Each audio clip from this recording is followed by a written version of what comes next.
Good evening, everybody, and welcome to Performance E-Streaming for the Daytona Duels here at Daytona Motor Speedway. I am, as ever, Mr. Carl Wilkinson with you, and joining me here in the booth, we have a smorgasbord of commentators. We have Mr. Mark Johansson, Edward Foster, Dave Douglas, and Danny G. Mark, how are you going, mate?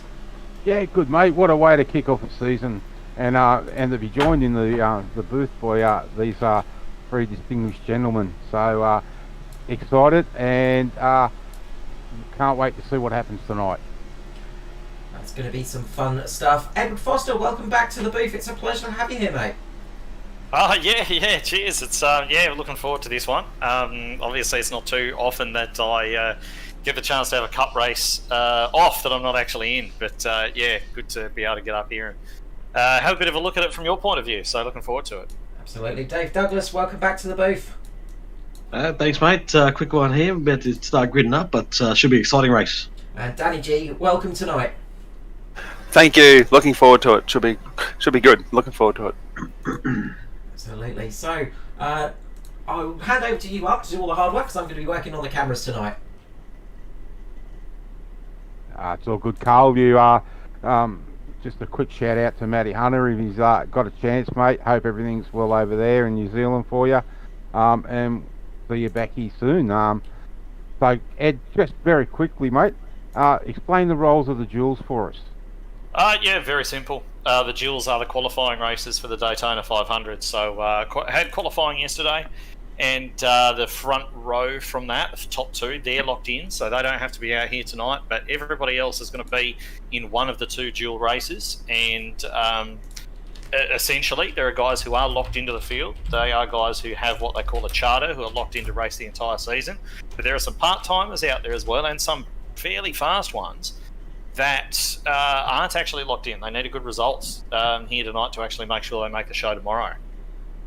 Yeah, very interesting.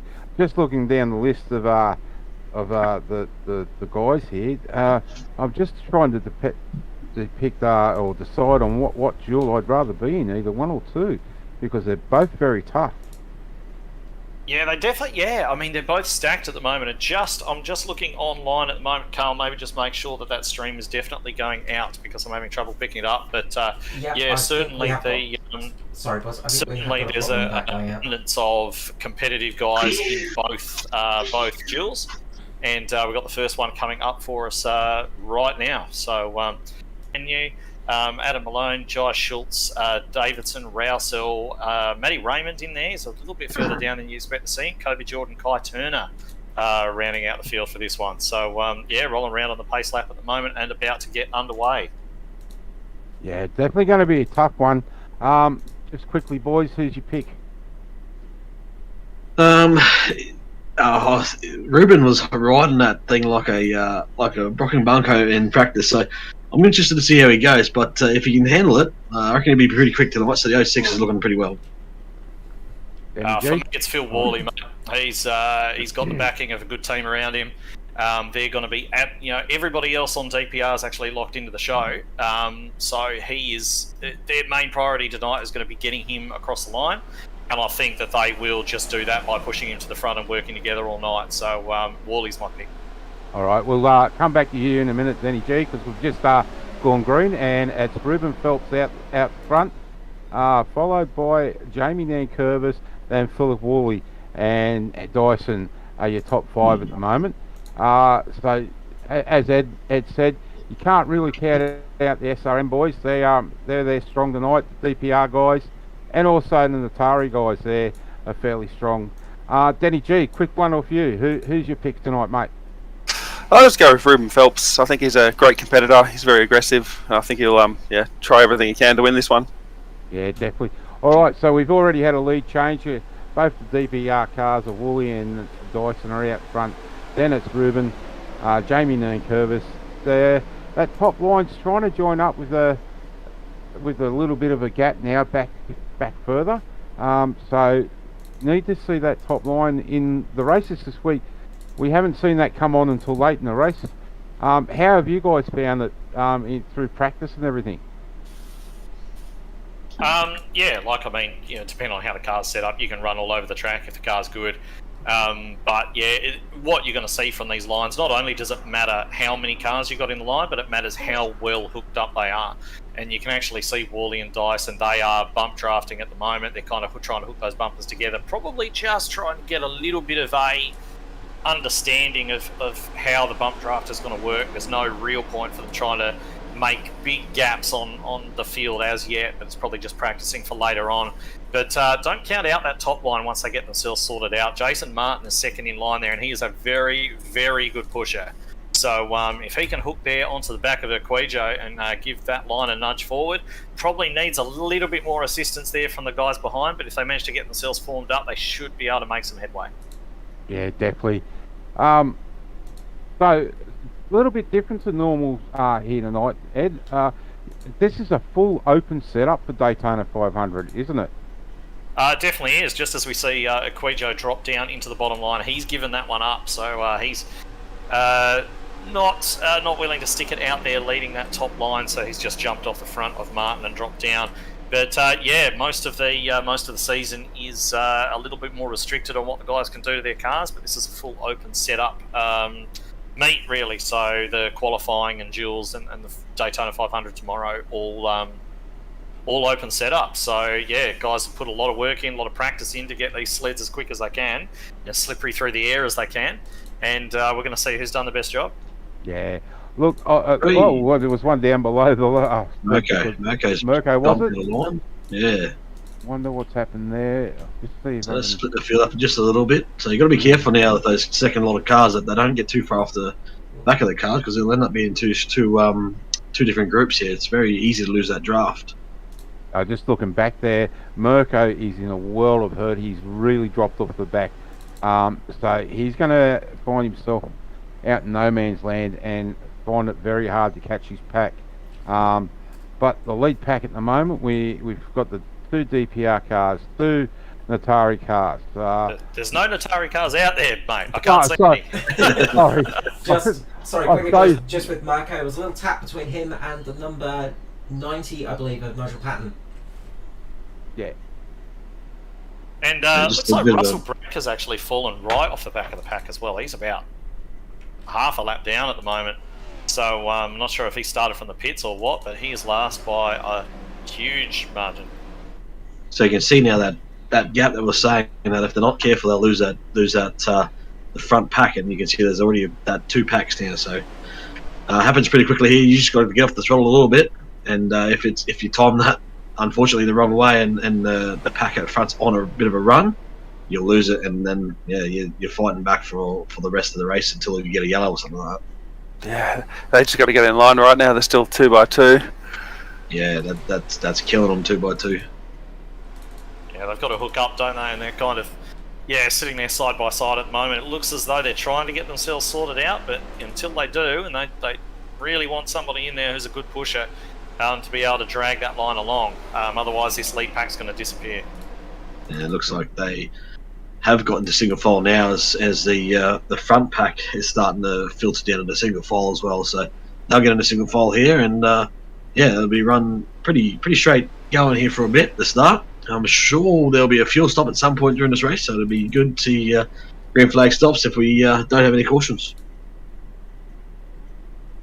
Yeah, definitely. Just noticed Jason Martin has decided he didn't want to leave that outside line either, and he's actually dropped down in as well. And I think there's only 2 cars sort of being hung out to dry there at the moment. It looks like one of the SRM boys might be Matty Ray, actually. It is, and he's in there behind Adam Rousell, and it looks like they're going to drop down as well. And we're going to have some single file running for a while.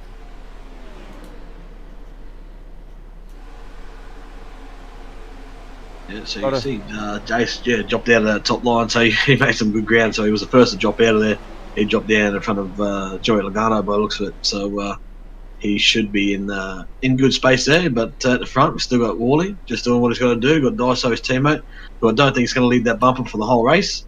As Ed was saying at the top of the show, that their main goal will be just to get that purple rig straight through to the 500, as Wally's not locked in at this point.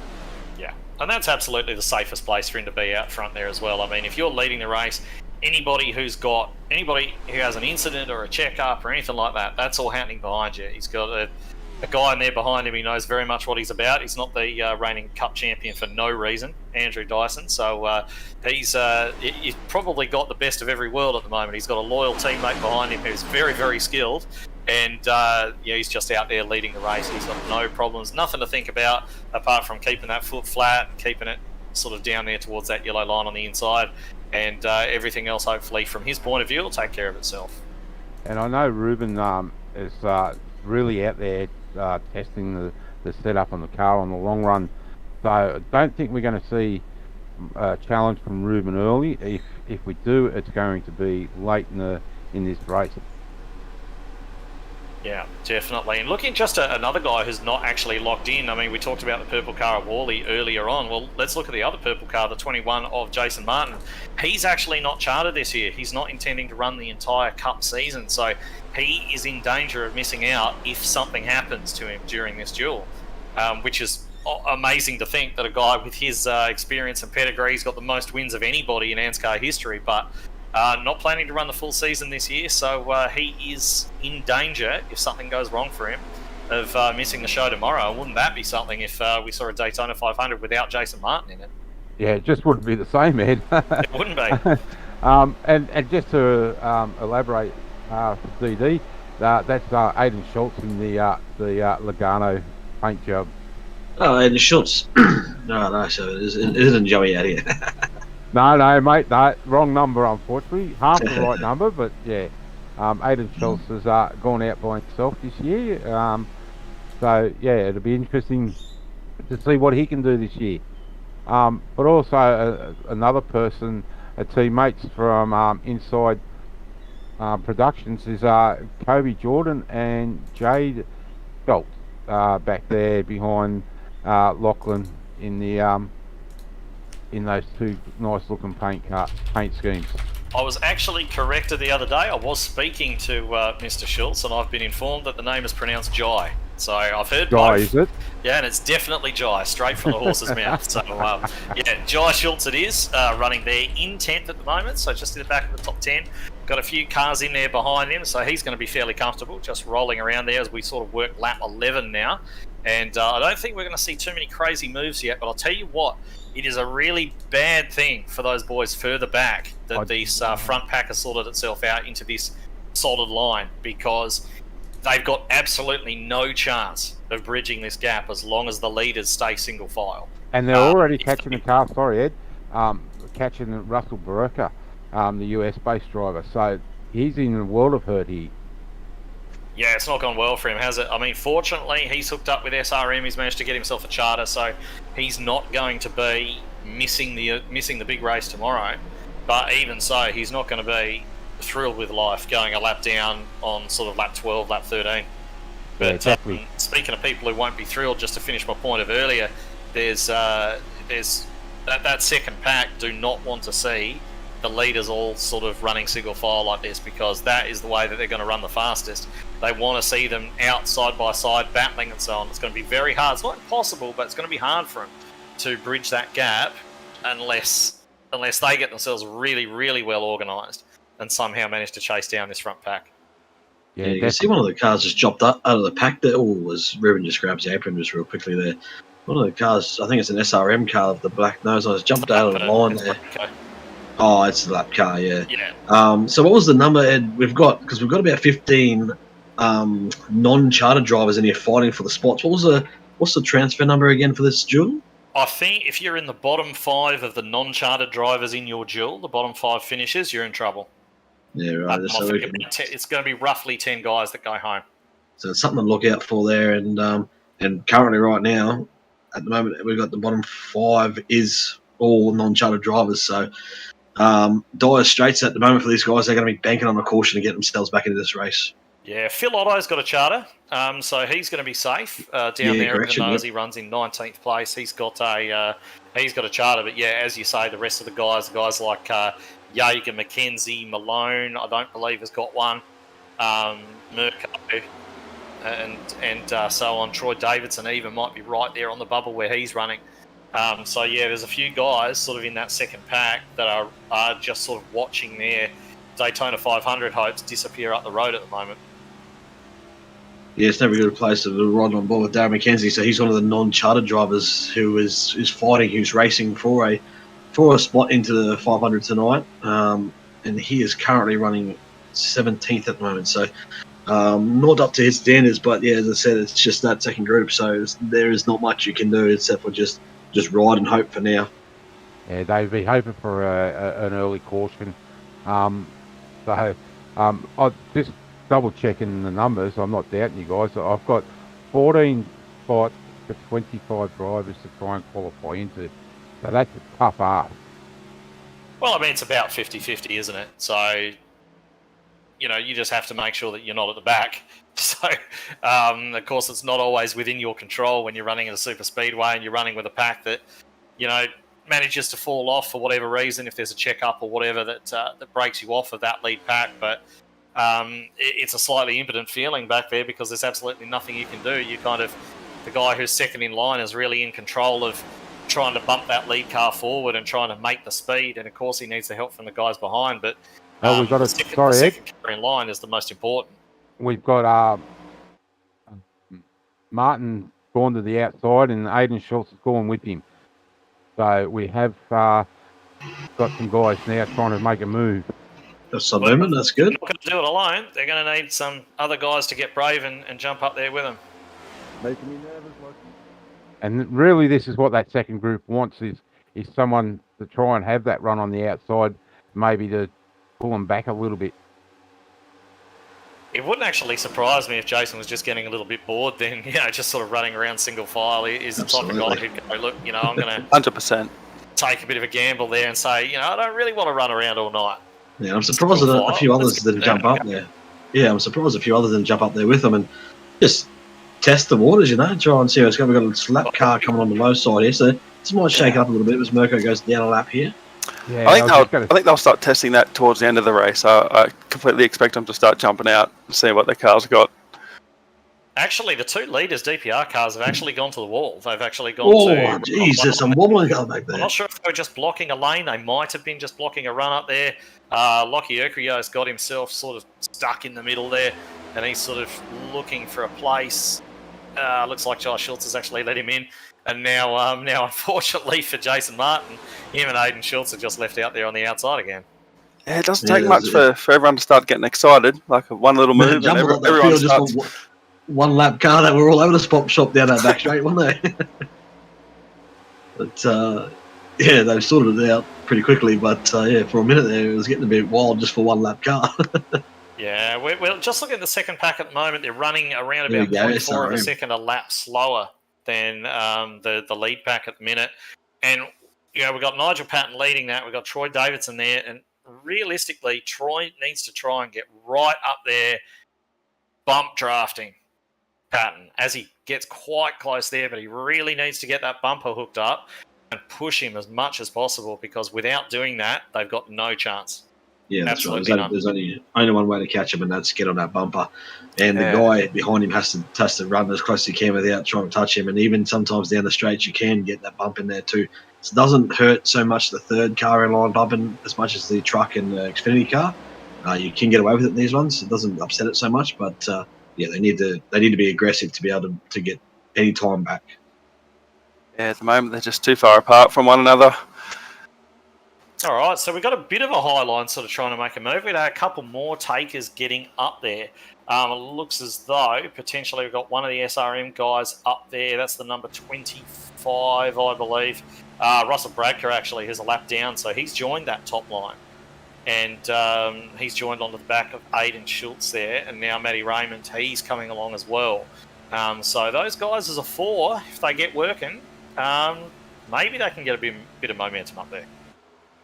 Yeah, they're going to try. I'm just giving an eye on the 06 just after the practice, what I noted in practice, and he just dragged the left front splitter along the apron again. I'm not sure if he got a bit loose and forced himself down there, but I know that car was a bit wild, so I'm excited to see how that thing handles later on in this run here. Could be dangerous. So, what would these guys be looking for? Would they be looking to run the full tank and just really settle in to see how the cars handle on the long run, or would Oh, Lockie gets loose there. loose again. Yeah. There's so, no reason to pit early. There really isn't. No, like you see in the real life races, they all get their alliances. There's no alliances out here apart from your couple of teammates and that. So you just want to push that fuel tank all the way out and then just pit when everyone else does. So at this point in time, you're just going to run it dry. All right, so SRM have decided that top line is not for them, and they've dropped back down into the bottom lane as well, leaving our two pioneers, Martin and Schultz, out there at the top. So they're hanging all right, surprisingly. It's going to be hard if they can't get down and they're stuck out there. They're probably going to drop to the back of this pack. They have made a good fist of it so far, though. To their credit. I'm surprised they're still out there. So they're not going too bad. If they had a couple extra uppers that maybe got in there and give it a good shove, they might do something with it. But right now, they're not losing too much ground, surprisingly.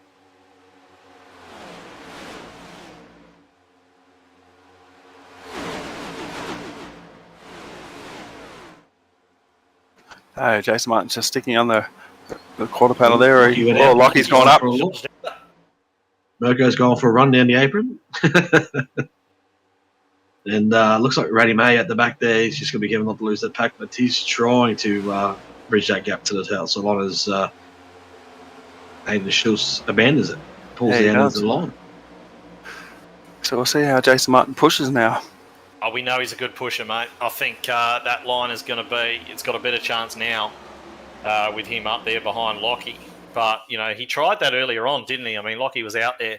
And it looks like Mirko may have even jumped up to the top line now as well to try and make a little bit of something happen there. But realistically, I mean, these DPR cars are quick and they're running and they're leading that bottom lane. It's going to take something pretty good. A few guys actually really getting together up the top to overhaul them. Possibly, if they get a really good run, they can sort of draw up to them, but actually breaking clear of them and getting ahead of them is going to be a real big ask. But that being said, they're starting to make a little bit of headway. They're just sort of coming back a little way, so we'll see what they can do. Momentum. There's definitely momentum there. They needed that third car just to help to be able to close that bubble for Jason to get to the bumper of the 42. Once he gets to the bumper, then he can push like hell, and they'll make some pace. If they can get locked together, especially down the back straight, where you're going to make the most pace. If they can get locked back down the back straight here, they'll make some meters. What they need is enough cars to stick with them for long enough. You can't just duck up there for a lap or so and think that you're going to build the momentum in that time. It's not going to happen. You need to get a few guys together and actually commit to that idea of working around the outside. If you're just going to pop up there for a lap and then drop back down, you may as well not bother. You've got to actually get that run going. And it takes a few laps to actually make it happen.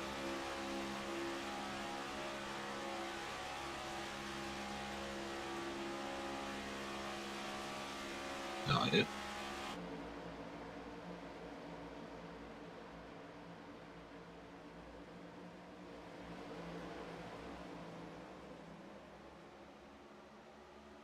Sorry, guys, just to correct myself before, I just used the Norman Clark being with Natari. They're actually Black Arrows, Jamie Nankervis and Norman Clark have formed their own team, the Black Arrows Esports.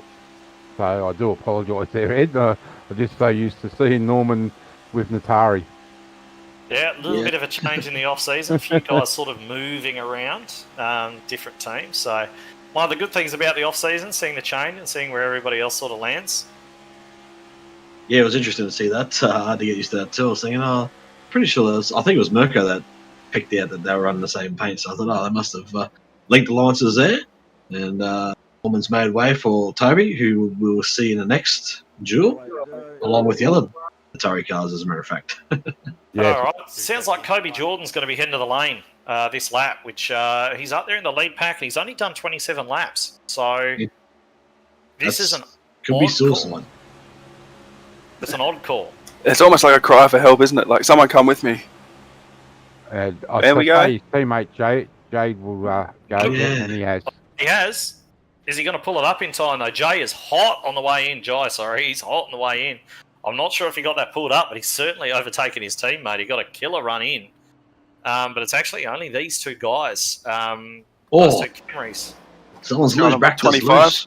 Yeah, Bractor's loose, and he just got the apron down the back straight there. He was having a big old tank slap as Mirko pulls down but doesn't stop on the back straight anyway. So yeah, that's a very strange call to go in that early. They had a plan obviously to do it, but yeah, it's going to be hard work with 2 cars. Yeah. And that's worked well because gonna Kobe's get a come back replay out here, in front of sorry. Sky. Replay of the 25 here. We've got Carl up on the screen. We're going to see him down the back here. So I don't think it was contact, but he definitely had a big old tank slapper down here in a turn 1 2 for whatever reason. Roughly how many laps could you do on a fuel tank in these cars? Running out front, you're looking around about 35 laps normally, is my understanding. So sitting back behind, you can sort of get around about 37, 38. I've even seen guys push it as far as 40. You won't get a whole lot more than that, but certainly for somebody like Phil Worley, who's sat out in front like that, I think we'll see the DPR cars in around about lap 35, would be my guess. Yeah, so I'm thinking the guys are just pitted, probably banking on that's their sort of stop until the end. They'll probably run out of fuel a couple of laps before the end there. It doesn't make any sense to me, though. They're going to be too slow in these laps where they're running alone. I mean, it would have been fine if they'd been able to coax some other guys to come down with them, but they're just going to be too slow running as a duo. And the lead pack's starting to catch them too, so they may find themselves a lap down, but they should get that back once the rest of the field pit. Yeah, but look at the gap that pack's going to make up on them. So, okay, they haven't lost that, but they haven't lost a lap yet. But if they go a lap down, when the lead pack pits, they're going to come out that far ahead of them again. So they've essentially cost themselves a spot in that lead pack. Yeah, definitely right. You know, they're running too slow right now. These are the critical laps for them, and they're just going to be running too slow.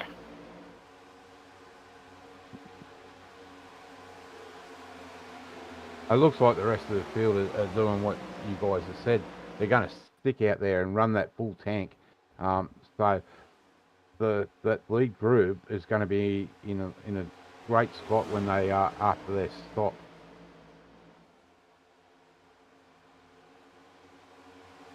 Yeah, I think that's why they're single file at the moment. They're just sort of waiting for each other. There's like a couple of teammates out there with no teammates, so they've sort of got to follow somebody. Yeah, and you can even look at the guys, a lap down like Mirko and Bractor. They are in this lead pack with these lead drivers, so they will stop also. So they'll run with these guys until they stop, and they have to take the stop with them to be able to just stay in that area to be able to fight for that lucky dog. Because those two are fighting for the lucky dog at the moment. It is belonging to Mirko, I believe. So it is. Yeah. So if they do stop, they'll go with him. You'd have to imagine. But no one really fighting out. I'll be interested to see how hard they actually fight. Of course, there are charter guys in here who've got nothing to lose. They're only playing for their starting spot in the grid tomorrow. But there's other guys who really just need that solid finish to make sure they get through to the big show tomorrow. But how hard are they going to run? You know, there hasn't been a lot of aggression in the front pack yet. You know, they all seem fairly happy with their lot in life. You know, the only guys to really try and make a move forward were Jason Martin and Aiden Schultz. They're the only ones who really made a concerted effort at it. Sorry, Ed. Let's see what happens when it gets close to the end. Phil Otto has just come into the pit lane by himself and taken fuel, and he's... Hey! We got one around. It's fun. The caution out. It has. So Otto looks as though he's just self-spun as he's dropped the hammer coming out of the pit lane. Yeah, so he's obviously just gone for fuel. No tyres, but we're going to have a quick look at the replay here. But very strange for it to bring the caution out. They're very pedantic these days with cautions, and that's pulled it out. So there's a long way off the track. Yeah, well off the rest, and these guys are going to be thinking they're lucky stars. There'll be a few drivers out there thinking they're lucky stars for that. Yeah, these early pitters, they've done the job well. Kobe Jordan, Jay Schultz, there are going to be party poppers going off in the cockpits of those cars because this has absolutely saved their bacon like you would not believe. So, and the thing about it is that they're probably fueled to the end now, so they can stay out if they want, and they may actually inherit the lead of the race. So, it's a very strange one. It almost feels like a Flavio Briatore moment. Such as the swings and roundabouts of oval racing, I suppose. You never quite know. If it's over. Yeah, that's crazy. And Mirko's going to get the lucky dog here, so he's going to get the free pass. He's going to be back in this race. So 20 minutes ago he was looking at being out of the 500. Now he's going to be back on lead lap and fighting for everything. So I reckon we'll see it kick up a little notch here with these laps winding down. It won't be as nice back there, I reckon. No, 100%. They're probably going to go green with around about 22 to go, I think, which is well inside their fuel window. Absolutely. And I was going to carry on with your point, and the guys at the front, like, they're in a race, but at the moment they didn't really have to do anything. They didn't have to fight. They were just in a race, and they would be happy to finish where they were running, that top 10, I guess, because that means they will get in. So it was going to be interesting to see what they do, but this changes everything. And it'll be interesting to see how DPR play this, because of course they've had the race entirely their own way so far. Just 1-2, Dyson just sort of doing what he needed to do, Worley doing what he needed to do. But now if Schultz and Jordan if they stay out, and we'll see that they are doing just that, actually, then they're going to inherit the lead of the race, which means that if they want to keep Worley in the safest spot possible, which of course is the lead, they're going to have to do some passing. They may be happy just to keep him in a solid position there, but they want him as safe as possible to get him to make sure he's into the show, and the safest place is in the lead. And so it looks, even though the 2 Black Arrows cars have jumped the DPR boys as well, so they're going to be it'll be interesting to see how they react. They're both perfectly capable of doing the job, but we'll just see what kind of strategy they play. Yeah, for sure. It's going to change the whole dynamic of this race. And what's going to be funny is Kobe Jordan and Josh Schultz will be locking us back going, no, we knew all along, like, we're banging on the yellow, make us look like fools. But I'll tell you what, they got a big get out of jail card free there. Yeah, absolutely. They look like a pair of geniuses now after it was all nearly a lap down, and now all of a sudden they're just, sitting back, hands behind the head. Yeah, boys, this is how it's done. So we'll see if they've got the machinery to stay there. It looks like the DPR guys took 4 tyres and Black Arrows only took left. Okay, I don't mind a bit of change. Maybe they didn't take tyres at all. I didn't note whether or not their cars were going up. I wasn't watching them, I have to be honest. Most of the leaders took right side tyres. No, so as I said, this race has been turned on its head. We've got a mixed pack now and a mixed bag, so this is going to get entertaining for sure. Well, really, that's what you want out of the duels, to really mix it up. Absolutely. Was there any tyre wear during practice, or was it? Yes, nothing? actually, you'd be surprised. There was. Yeah, okay. Interesting. Yeah. So those 2 leading Camrys are going to have to wipe the confetti off the inside of their windscreens and settle back down again. They've got a great opportunity here, and as you said, Dave, this race has absolutely turned on its head now. What was looking very, very routine for the guys that we'd expect to see at the front is now got a little bit more tricky, a little bit more risky, a little bit more dangerous. So we'll see how they play it. They're not lined up anymore either, those 2. So they're going to have to try and work that out between them. We've got the Black Arrows cars have been split up as well. And I'm not really sure, looking at it, as though we've got any teammates apart from the SRM guys of Phelps, Urquijo, and I think that's Matty Ray there, all in a line, but they're buried a little bit. So every other teammate, everybody else hasn't got a teammate up behind them. So yeah, we'll see how it goes. Yeah, I don't think you won't see. Get the nerves up as well. And you won't see a double pack anymore. I think all these guys will be all up together in one pack. Yeah, I think it's time to go racing time, because they would have saw what happened early on. Any little lift that separated them, and they know how hard it is to get back there. So I reckon they're going to go pretty hard here now. Yeah, 23 to go. Pace car's about to drop off, and the restart will be on. Of course, they do have to use the restart zone. He's going to want to go as late as possible there. He does go a little bit earlier than I expected. Got a bit of a jump on Nankervis, so there's going to be a bit of a run coming as that inside line sort of compresses, but he might even be trying to jump up ahead of his teammate, and he has done that. So we've got Jordan and Josh Schultz up there running together. And we got Worley giving a big old push to Nankervis. No, they've split down to block that bottom lane as well, so a lot of jostling going on. I was going to get boys here, boys. So Jacoby's doing the driving at the front here. He's got down to just drop that inside line. There's a big push on back of Josh Schultz from, I think it was Norman Clark. So Nan Curvis, those two guys are up the front. They've had a good turn of foot, so through those pit stops. But these guys are going to try and make something happen here. The outside's lost a little bit of momentum at the moment. Oh, Ruben Phelps just got a massive run on Worley and had to back out of it. Just had nowhere to go, and it looked as though him and Aidan Schultz were going to have enough steam there to maybe pull out and make something happen. But had to back out of it. He just had a bit of overlap on the car next to him and decided, probably quite smartly, not to pull out and push his luck there. Yeah, so to make that high line work, Norman, he drives about to drop down by the looks of it, but whoever was up there, you need to get on that bumper. So Norman wasn't quite aggressive enough yet as Nan Curvis. Draft on Kobe. Big side draft. Wally going with him. Yeah, they've all gone with him. Look at that. He's put through the ringer. Absolute side draft. You can see how much momentum that's cost Jordan. And then Curvis to the lead now, ahead of my pick, Wally. So, back out there. Ruben's still in third, which he's pretty much made his own so far.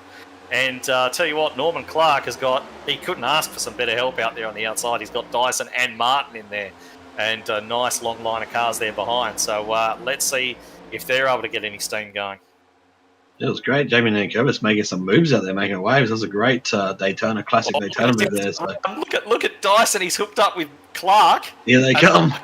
They are going so in the background. We've got a car around. We've got Mirko involved. We've got cars around the background. Mirko's up on the fence. We're staying green. There you go, folks. We went yellow for a car on the apron. Now we're staying green for 3 cars spinning down the back straight. Why the inside line just stops? Yeah, Darren McKenzie. Here we go. We've got a replay on screen for you now. So.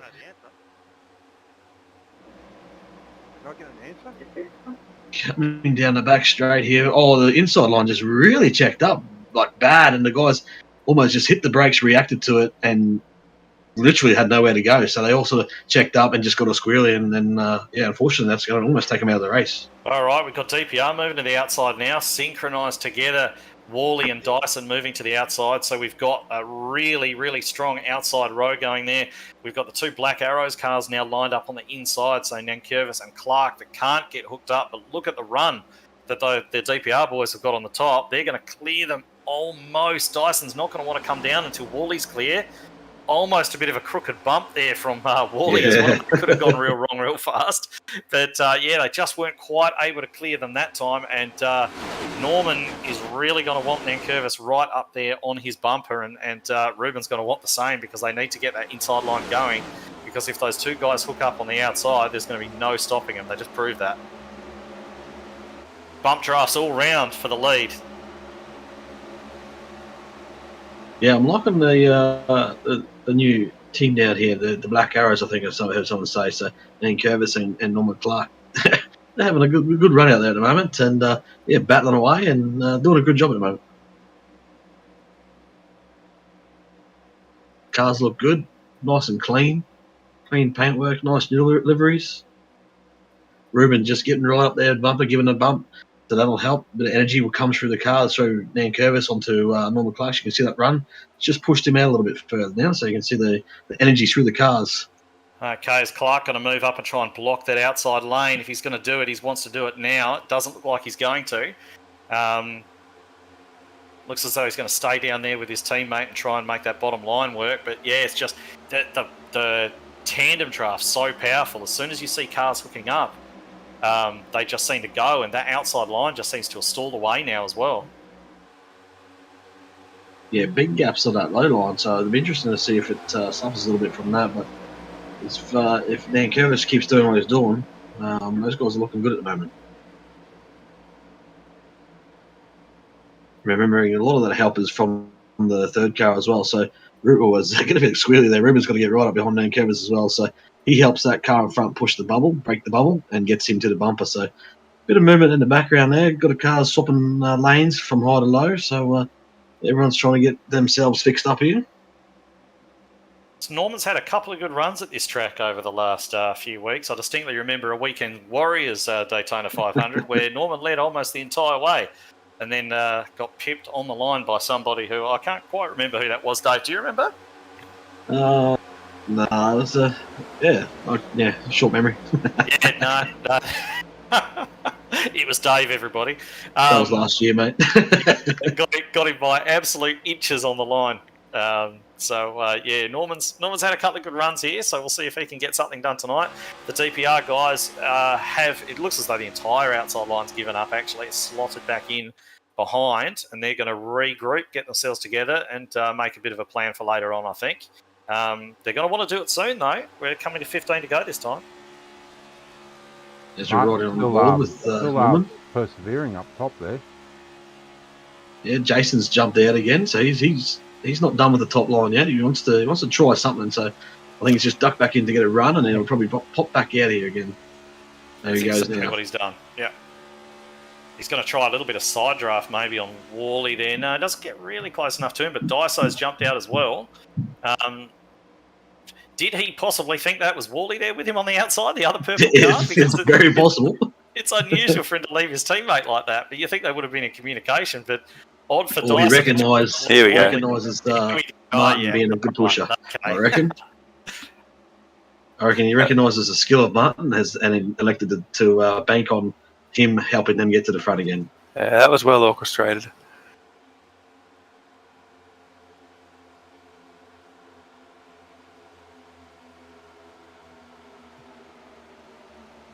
Now you've got 4 pretty aggressive guys on the outside line here. I think they'll start coming to the front.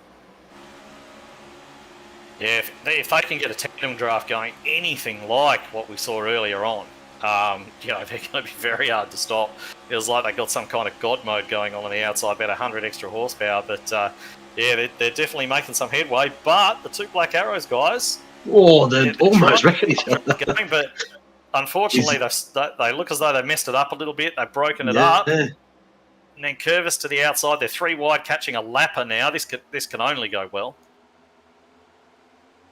And in 3/4 of a lap, that outside line's just about to hit the lead. Yeah. I think it has. Bottom line got broken up, and here comes Nankervis having recovered on the outside. What are they going to do? But DPR back to the front, so Worley and Dyson picking up where they left off a little bit earlier on, back to 1-2. And they would have been absolutely thrilled that bump draft went wrong on the inside line there. Yeah, well, that's what it led to. So it all stemmed from that little sideways movement at the front there, and look at it cost the momentum so much. Big run. Sorry to talk across you there, but right. It looked as though Nankervis was about to jump out. He had a big run, decided better of it. I think he just wants to stick with Norman for now, but it's almost time to be thinking about just making the moves that you need to make. So we'll know in a few laps, won't we? Yeah, there does come a time where you've just got to get yourself sorted. Even though you got teammates, like sometimes, that's all good and well, but at some point, you've got to just do the driver thing. Ruben's just jumped up to that top line. That makes me nervous, Ruben jumping up to the top line, because that's where that car was at its most dangerous the other night in practice. So keep an eye on that 06. Make sure he's tamed it down a little bit. May have been a quality car, I'm not sure, but just keep an eye on it. It's fast, but she's a bit wild.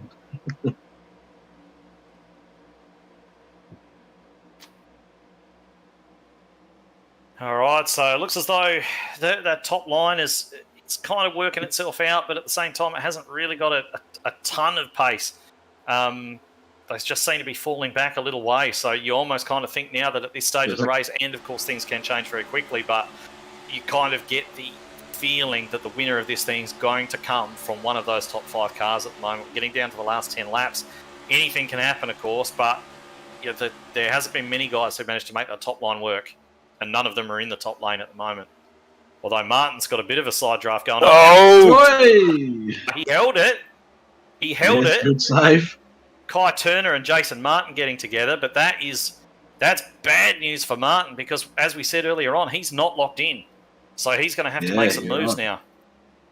Yeah, he's got to worry that second pack that's almost broken up there doesn't break up with the front pack. Yeah, big touch there between Martin and Kai Turner. Big touch. And it was actually quite well done from the pair of them that they didn't wind up in a lot worse scenario, and they both continue on. Yeah, so there's a bit of a gap there, so it's going to be tough to stay with this front pack now, I reckon. These guys need to, the guys are side by side back there, doesn't help either. And the front pack probably want to get single file here and just drive away from that second pack. Unless you're a race car driver. Then you want to go racing. All right, so we've got 10 laps to go this time by. DPR exactly where they want to be. They, as we said, they want Wally out the front, safe, getting through to the start. Now we've got a couple of SRM guys on the outside. We've got Ruben and Lockie trying to make their way forward. That's Ruben Phelps and Lockie Urquijo trying to make their way forward. I think they've got, is that Patton in behind them? And Kai Turner as well. But yeah, we've definitely got a second pack now as well. Martin leading that, but yeah, he's right on the bubble, Jason Martin. Yeah, we'll have two races to the flag here. We'll have a race for the win and then a race for the transfer spot by the looks of it. All right, so we've got the two DPR cars in the lead there. We've got the two Black Arrows cars behind them as well. Now, Nankervis is going to want to have a bit of a look here. He's not going to want to sit there in third place, I don't think. But he's going to want Norman a lot closer to him than that. Clark's sitting about a car length, just about a car length off him at the moment. And he really needs to get up closer if anything's going to happen. And you can see now that outside line's starting to make some headway just because they're not really hooked up down there on the bottom. That's a little bit nicer, but Clark really needs to get his nose up there. The Force are making some steam on the outside now. They're just inching their way up ever so slightly. They formed up nicely on that back straight, so they've got to do more of that, and they'll be challenging for the front then. Who was it who said a few laps ago that it looked as though the top five at that time were going to be the ones running for the lead, and now the outside line that we said was almost, well, I said, Cooper's got itself together and has actually nosed out into the lead of this race.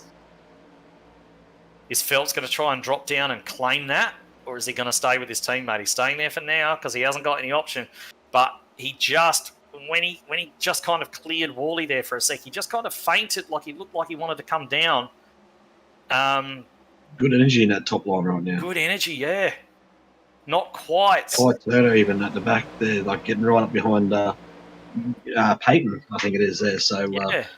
They're going all right at the moment. I'm not sure. Maybe it's the Black Arrows just need to tighten up a little bit. Don't tighten up a little bit, it'll come back to them as well. And the top line seems to be falling away now as well. They've split up. I mean, the SRM cars are okay, but the other two have fallen right off the back of them. And that's not going to do him any favours at all. I think if Ruben knows about that, he's got something. Curvis into the fence, and we've got a caution. Oh, no. Got that's the backpack too. The backpack's involved. They're all coming through. There's a lot of wreck cars there. Looks like Nigel Payton just came down and just got into the right side of their Curvis, and straight up the track. That's always going to happen there if you're making contact at that point. Because you've got to replay. Something wrong with the 21. He's off the track. So it just comes down, just gets in that right rear quarter, and nothing he can do. Kai Turner, the innocent bystander on the outside there, and Jason Martin just might have snuck through that. No, might have a little bit of damage. Suspension's dead, mate. Martin's rear suspension is completely collapsed. Yeah, he might have. Yeah, I thought he got caught there. He's done. That's his 500, unfortunately, for him. The other one too, Eddie's not Nigel Pattons hasn't got a charter, so that may put him out of it too. All right, so we've got Ruben Phelps sitting in the lead at the moment. It looks as though that pack got a little bit broken up, and I'm just trying to figure out how it all sort of happened.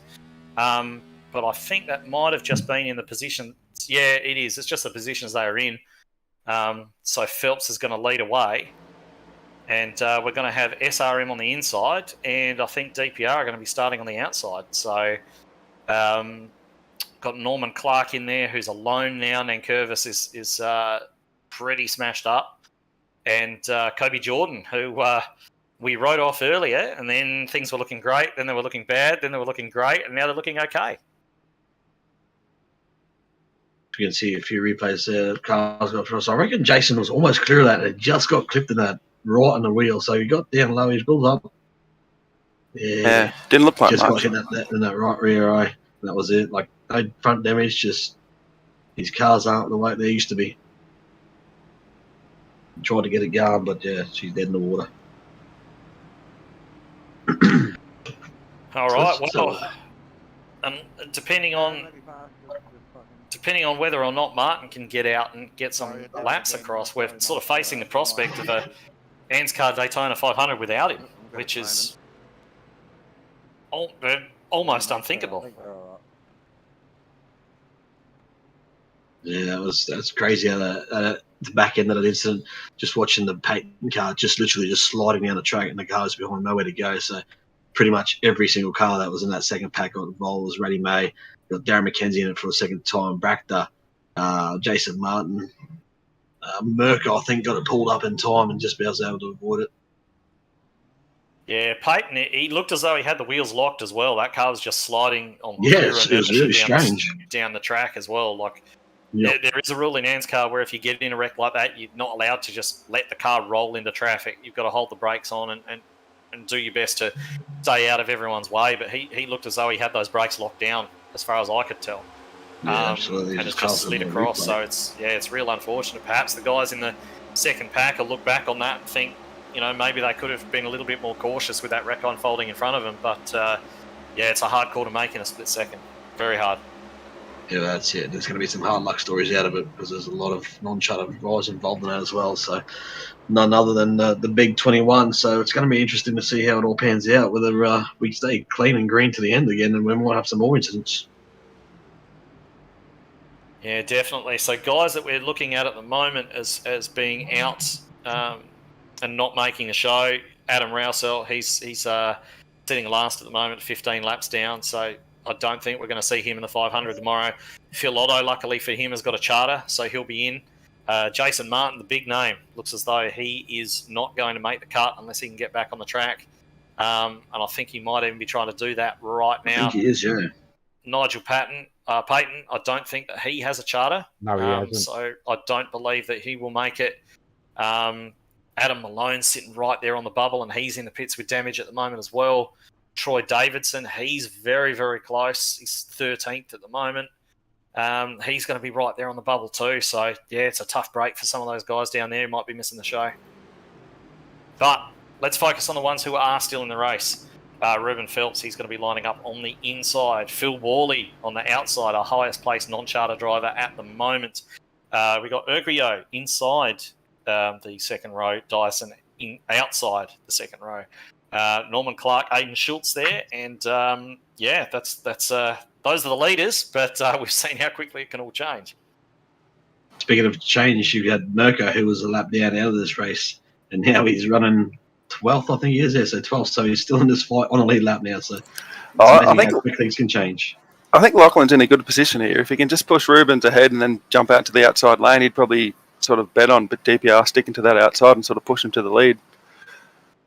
Yeah, but I mean, DPR have hooked up so well so far. Like every time they've had to, apart from that one just earlier on where they're in the top lane, it just sort of fell away. Every time they've had to hook up, they've done it, and they've got that big tandem draft going. And they've sort of, I think, in terms of the teammates that have tried to do that, have actually done the best job of that. So we'll see what they can do. Pace car is off. There's only a couple of laps left. So let's see what we get. They're both pretty nicely hooked up there. Nice start from both sides as Dyson just drops off a little bit of Worley there. Is Worley going to risk it, though? Does he need now, with this amount of time to go, to be risking running for the lead when the position he's in right now will get him into the show? With so many guys out of the race. Sorry, Raymond, I got Absolutely, no help. They got no help now, so they're both dropping backwards into the pack. I think I would be surprised if they didn't have a teammate here spectating, sort of giving them updates on what the situation is. So, is Worley going to be that bothered about trying to get out there and win the race now when he's he is in danger of missing the show? A solid result will do for him with so many other cars striking trouble. We got Phelps and Urquijo striking out at the front at the moment. But here comes that top line. Yeah, so we've seen pushes go wrong too. So there is risk in getting to the front, as you're saying. So A lot of risk involved in pushing. You just have to swipe the bumper on the wrong angle, and he'll be in the fence, and it'll be night over. Oh, As he there gets we on, go. On!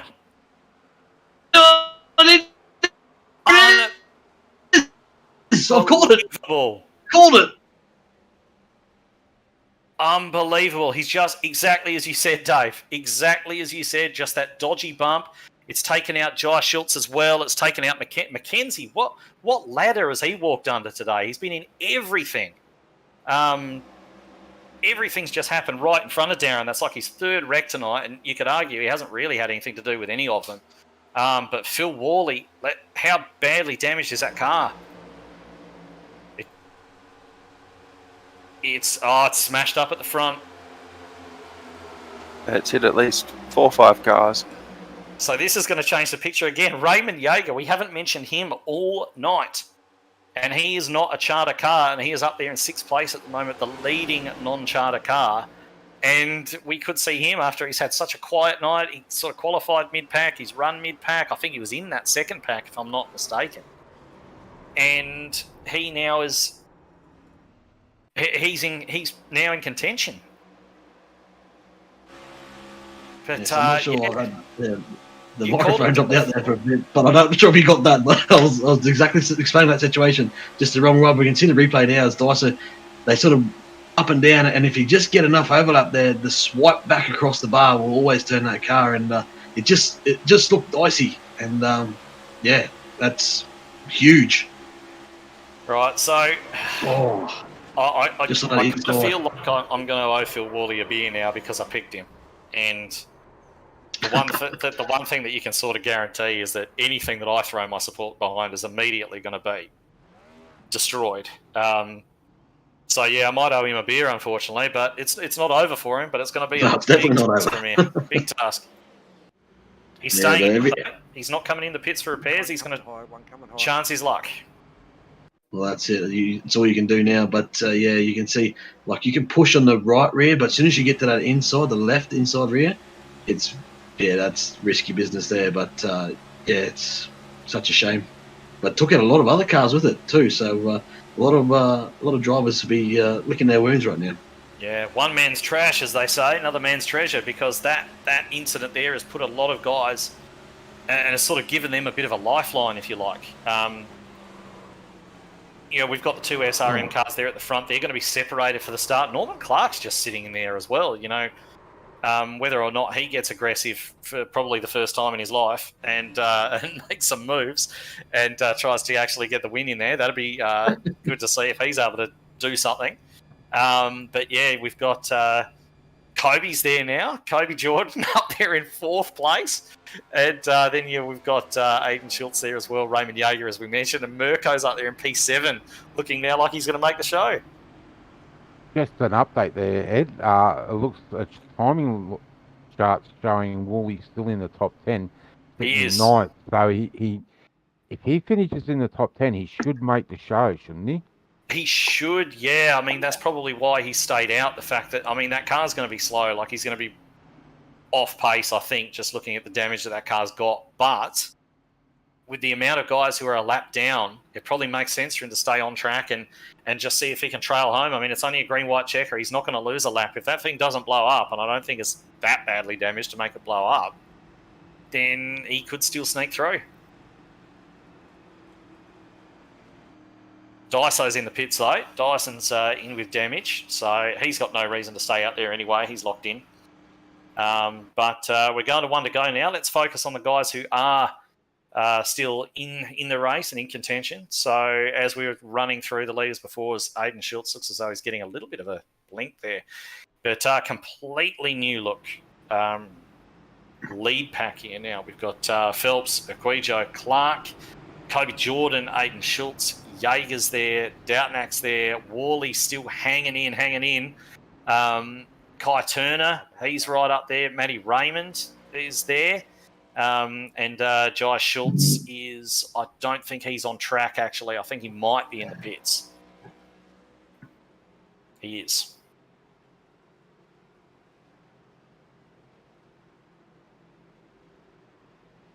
Is that Martin out there on the outside line? Or is that Worley? Worley. It's Woolley. Well, yeah, I've had to close my eye racing, but is Martin back on track, or is he still getting Martin's in the repaired? pits. Yeah, okay. Yeah, he didn't Six get back laps out there. down. All right, so here we go, boys. It's going to be a green-white checker. There is only one green-white checker. So if there's another wreck, there's another caution flag, it ends where they run. So we've got a maximum 2 green laps to go now.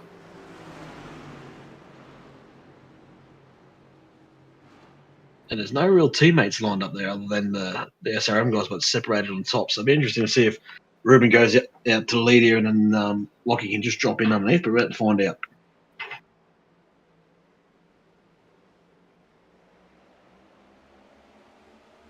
Away they go. Really even start for the 2 SRM boys there. Oh, he's going to let Lockie. He's going to bring Lockie around. Good restart by Lachlan. He might get wrecked for it though. Yeah, lucky he had Gentleman Norman behind him. I would have sent him straight to Rosette for that. Yeah, absolutely. Anyway, now we've got Kobe. He's going to have Jaeger for company on the top line. Who else is up there? Wally's he's able to just hang in there, so he's not too bad. He might sneak in this one. Heading into turn 3 for the second last time. Coming through the middle, Matty Ray's got a lot of speed there. He just actually stalled out as I started talking, but he had a lot of pace moving forward. But you have to say that the SRM guys are in really good shape at the moment, leading that inside bottom line, teammates together. Kobe Jordan doing a sterling job on the outside, though, really alone. But managing to make some good work there on the outside. If he gets a good shot in the rear here from Raymond Jaeger, he could be on here. All right, we're official. We've taken the white. We're going racing back to the flag here, no matter what.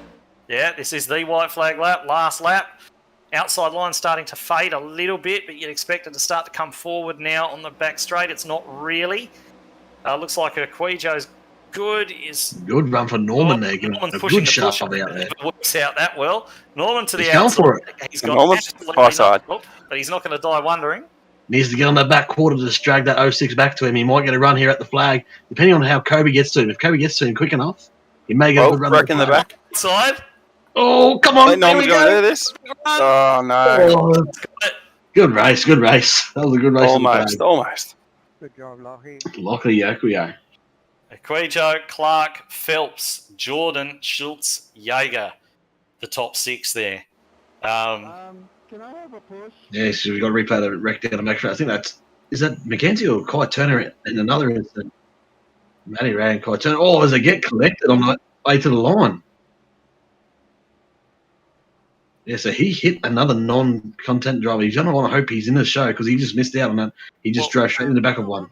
Wally's showing P8, so he should be in. Looks as though Turner's thrown a really super late block on Matty Ray. Like it was it a block? Hard to tell. It looks like they did get hooked up though. Yeah, up in that fence there. Yeah, so we'll know after the last duel has happened where everybody sort of sits, but you could say with certainty that we're not going to see Nigel Patton or Adam Rousell. Jason Martin's probably done. I think Malone probably won't make it. I don't think that Davidson will make it either, but we'll find out. We'll see how the other duel shakes out. We'll have answers after that. But I suppose that after all that's shaken out, we'll give the guys a moment to get themselves into the green room, and then we'll have a little bit of a chin wag to them, I suppose. Is Lockie going to do a burnout in the Daytona car, or is he just going to park her up? Doesn't look like it. I think he's just parked her up. He saved that for tomorrow. Yeah. Just a comment from Andrew Dyson there in the YouTube broadcast chat that apparently Wally was getting some bad stuttering. So we didn't see too much of that on the broadcast, I don't think. I certainly didn't see it from my view, but potentially from down there on the track, it looked a little bit different and a little bit hard to give nice, smooth bump drafting when the car in front of you is bouncing around. So that probably explains that a little bit.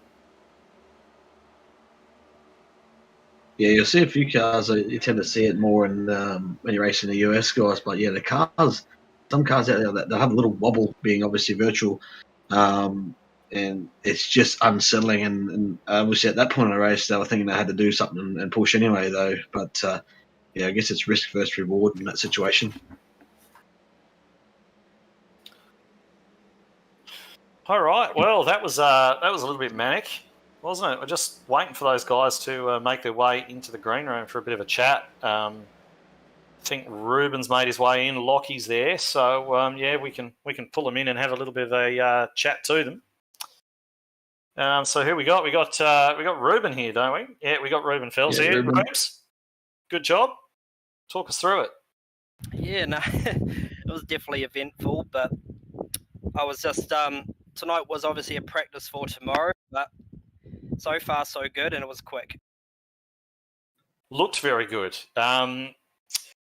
For a while there, you were obviously just sitting there in P3 behind the two DPR cars, and you looked fairly content at that stage in the race. But obviously, as the race gets to the end, things ramp up a little bit in terms of the aggression. But what did you have in your mind as an actual plan for the race? And then later on, when things sort of played out in your favour, did that change at all, or was it just business as usual for you guys? Yeah, well, at the start of the race, it was just sort of, let's just fall into our own little race and just let the laps wind down. When it got to about, the first lot of pit stops, which there would have been, is work it out where we are then.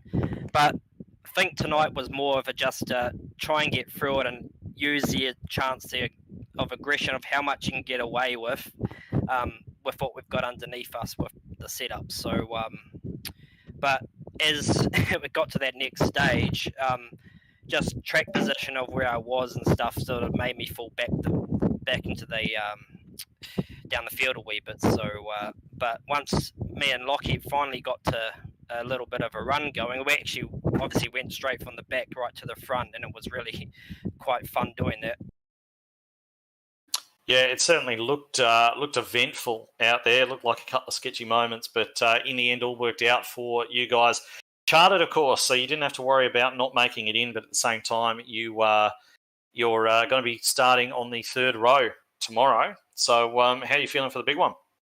I'm really excited, even though I've got to sort of rush to get to the server tomorrow, because as soon as I get home from work, it's straight on the seat and we're off. So I'm just going to won't have a chance to have anything to eat or whatever else. So, but no, I'm all prepped for it and looking forward to it.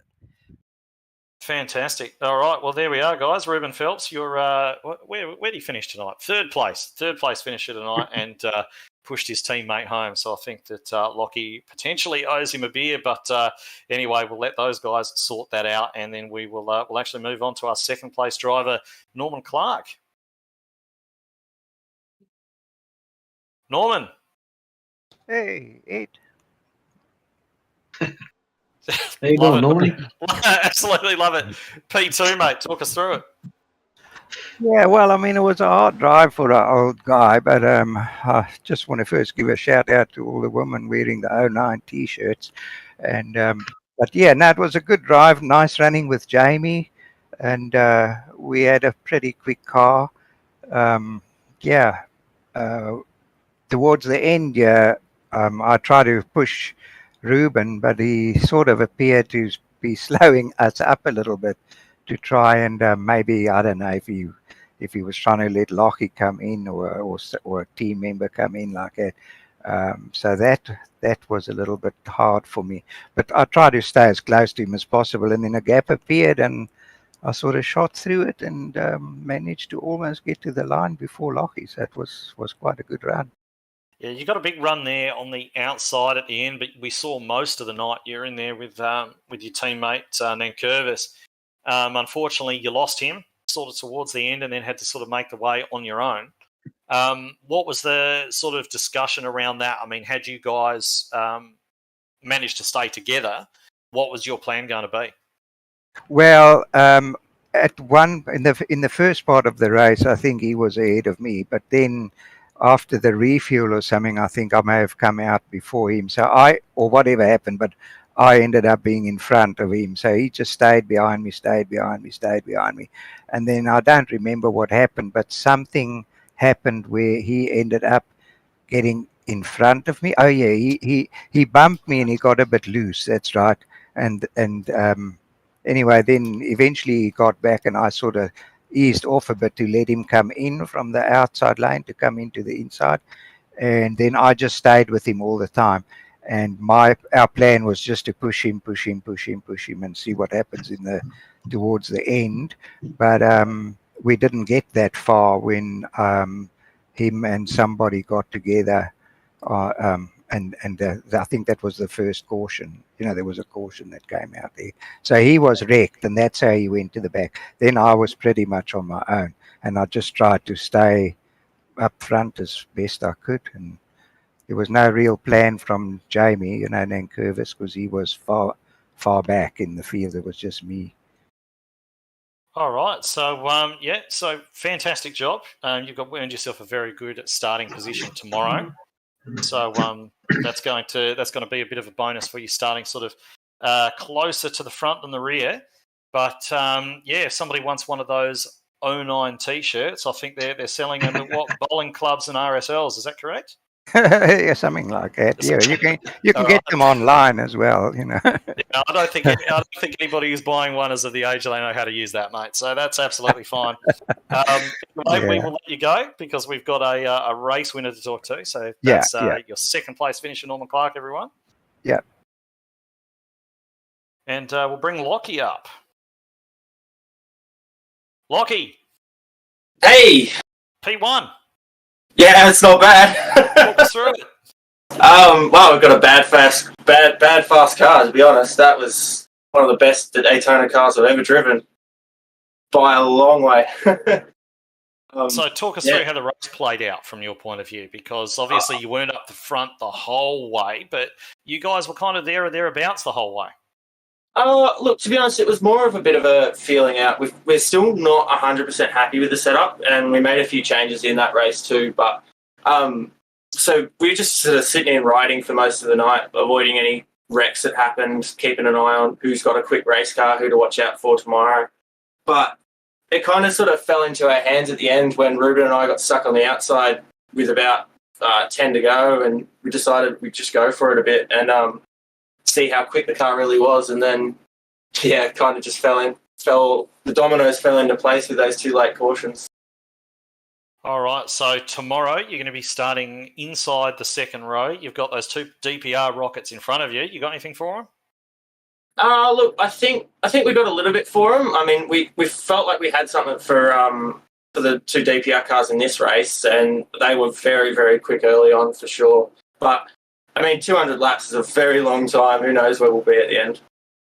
Yeah, definitely. All right, so that is your Duel 1 winner, Lachlan Urquijo, who's managed to bring home the checkered flag and the first, I'd say apart from the clash, which is a little bit more sort of lighthearted, this would be the first serious checkered flag of 2023. So he's done a fantastic job, and obviously SRM are going to be very, very happy with that. So what have we got now, guys? We've got around about sort of, I believe, half an hour before the second duel starts. Yeah, absolutely. We've got a little bit of time before duel number 2, so what we'll do is we'll just chuck up a little bit of an intermission sign while we take a quick break off the air, let the drivers stretch their legs, and all the drivers that are heading into the second race of the duel tonight get into their cars, of course. A big thank you to Mr. Edward Foster, Dave Douglas and Danny G for joining us here in the booth for this first round. Yeah, no problems at all. I think Dave's just stepped away for a second. But I believe we're going to be having Michael Skurlock joining us up here for the second duel. So that should be an adventure. If you can just find the switch on him that turns him down to sort of at least PG rate at the very least, and we'll see what gems he comes out with. Yeah, I think my bleep button will probably be worn out by the end of this broadcast. All right, fantastic. Well, I think that's it. If we go to the intermission, and we'll be back with Duel 2. We will see you all again once the intermission is over. Thank you for watching this part. We look forward to seeing you for part 2 of tonight's entertainment.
And welcome back, everybody, to the ANZCAR Cup here at Daytona for round 2 of the Duels. It is race number 2 this evening.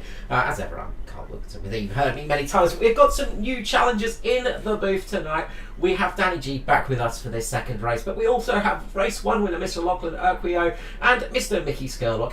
Lachlan, welcome back to the booth, mate. Congratulations on that first race. Good to have you up here. Yeah, well, thanks, man, but it's not enough about me, it's about these guys now. We're about to see some real fast sleds out there and see who can take jockeys in this one. Absolutely. And Mr. Skurley, Michael Skurlock, pleasure to have you in the booth, mate. First time calling with you, I think, so it is really good to have you up here. Thank you for joining us for this race. Oh, mate, this is my life's been leading up to this point. This is the first time I've done it, so hopefully it's good. But yeah, I've had experience around this track. Previous Spartan of Daytona, I call me. But I think most people probably call me the tortoise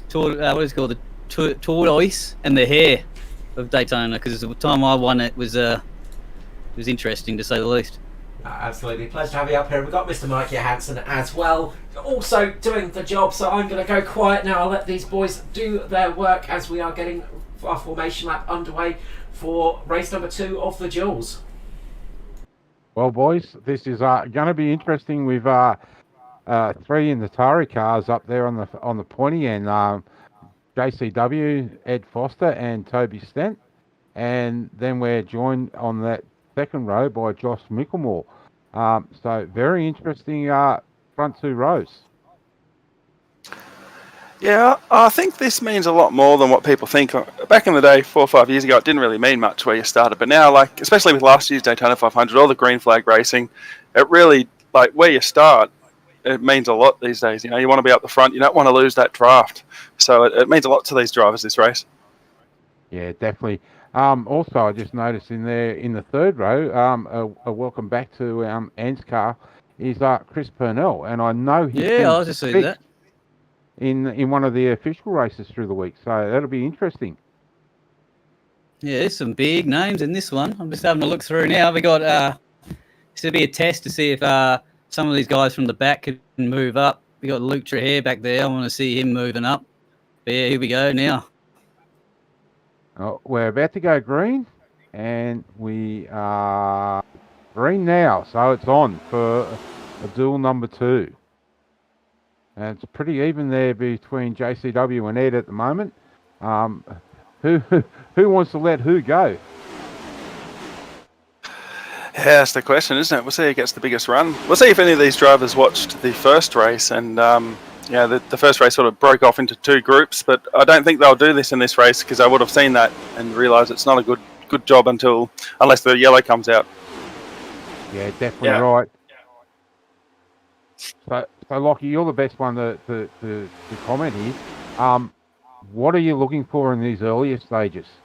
Well, I mean, I know for a lot of guys will just be out there right now trying to get their headset, get their mindset in, find out where the car's doing, how loose they are, what sort of push they've got. I know for the guys up front, they'll be trying to work out where their revs are at, where their fuel's at, trying to decide whether they need to back off or go. There's a lot going through your mind, and you're doing it all at 200 mile an hour. It's a pretty hectic bit of racing. Yeah, you're right, because knowing Dave very well, he normally likes to start at the back so he can avoid all incidents. I see he's up the front here in a new car I haven't seen before, but he's not normally in this position, so I want to see how he deals with that. But everyone's just going to be just sort of seeing what everyone's up to. So there might be one wild guy that tries to make a move soon, and then this thing start getting interesting. Yeah, we found that in the last race, trying to work out who's in what car with so many new liveries and different teams, team drivers changing teams. So do bear with us, ladies and gentlemen, while we do try and sort our head around all these new liveries. But at the moment, we can see both JCW and Ed not wanting to give an inch, and at the moment, that top line is working a little bit better than the last race, and Ed drops down here in front of JCW. The teammates are going to work together for sure. Like what Lockie told me earlier, is that outside, it's really hard to get to actually work where you can sustain any sort of speed. So, I mean, unfortunately, I hope it's different, and I hope it gets different with different weather, but we might just see mostly a one line down the bottom event, to be honest.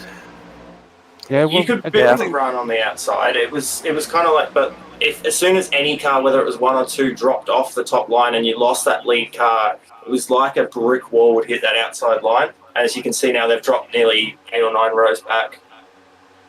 But we're... got someone dropping low there.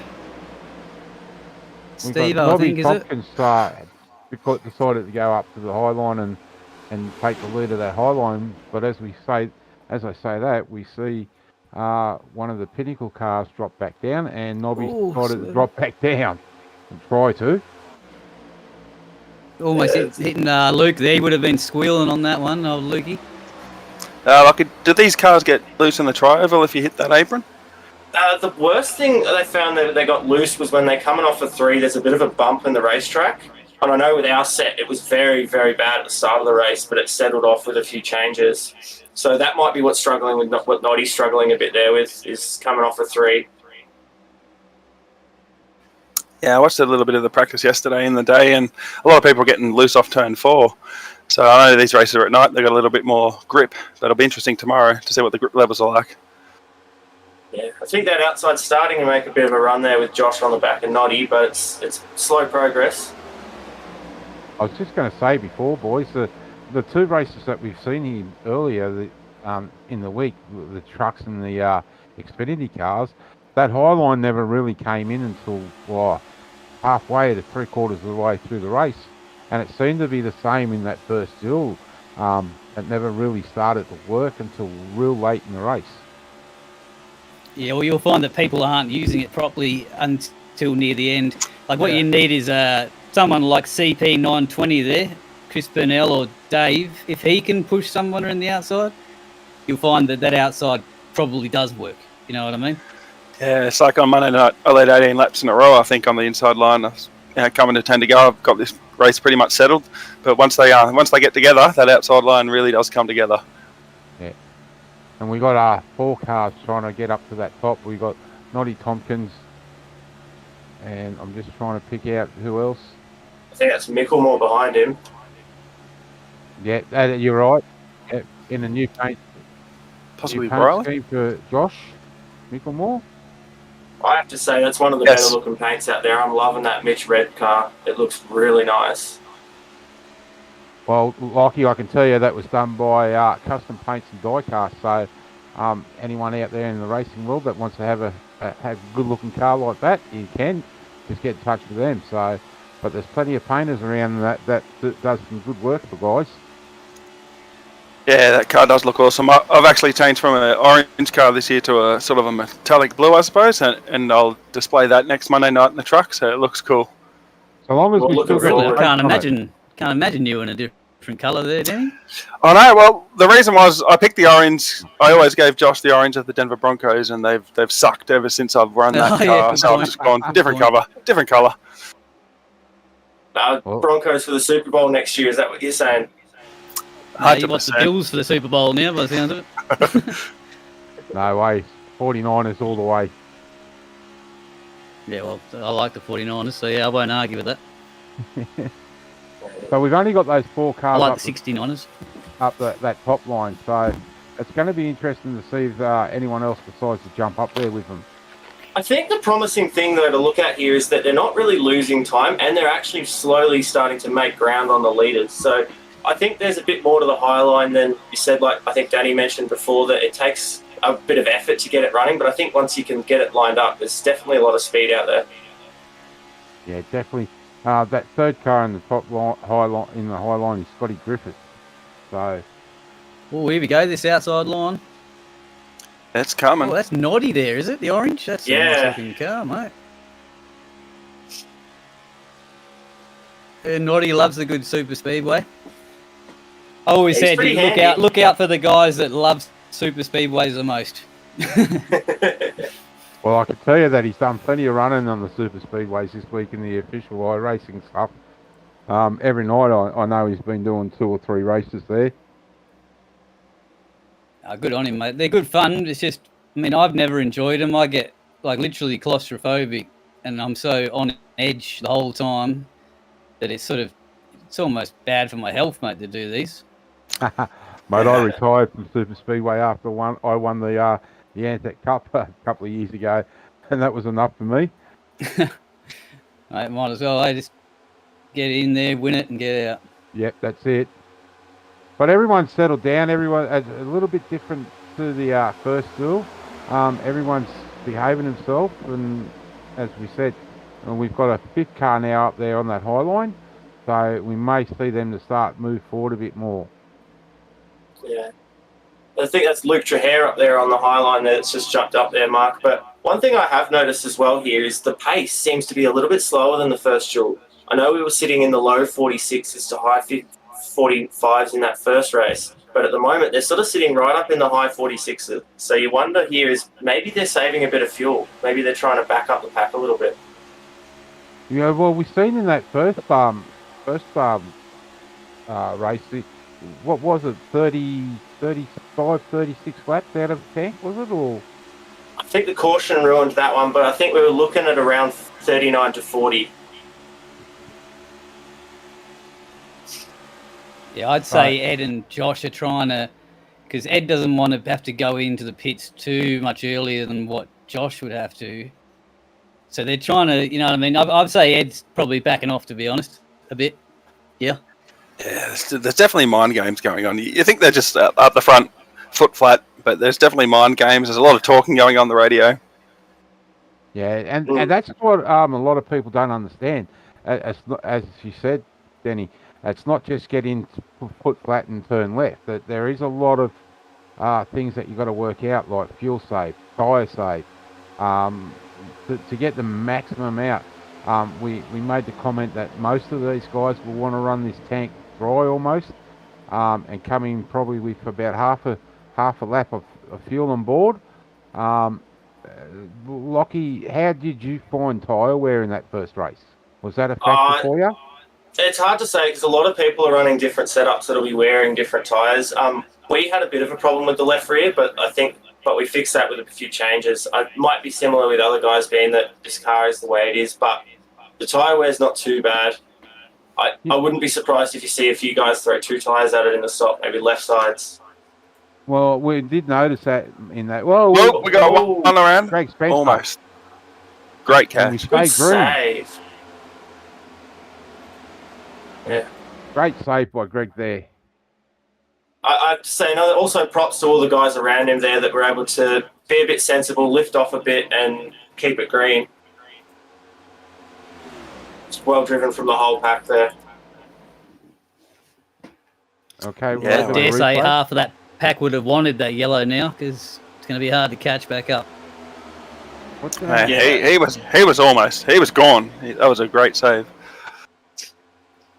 Did Stevie Dub touch the back of him, or did it just break loose on him? It was right at that point off the exit of 4 we mentioned earlier where those cars are getting loose. I'd say he's probably just got a bit loose off the exit. Well, let's open the pack up a bit here. So this is where these guys are going to go, all right, let's try and make the most of this and not let this other half of the pack catch back up a bit. So they might start pushing it a bit more now. Yeah, the second pack sort of lined up there, sort of single file, or they're trying to down the back stretch, trying to run them back down. They know it. They know it. If it goes green, that their race is over. Yep.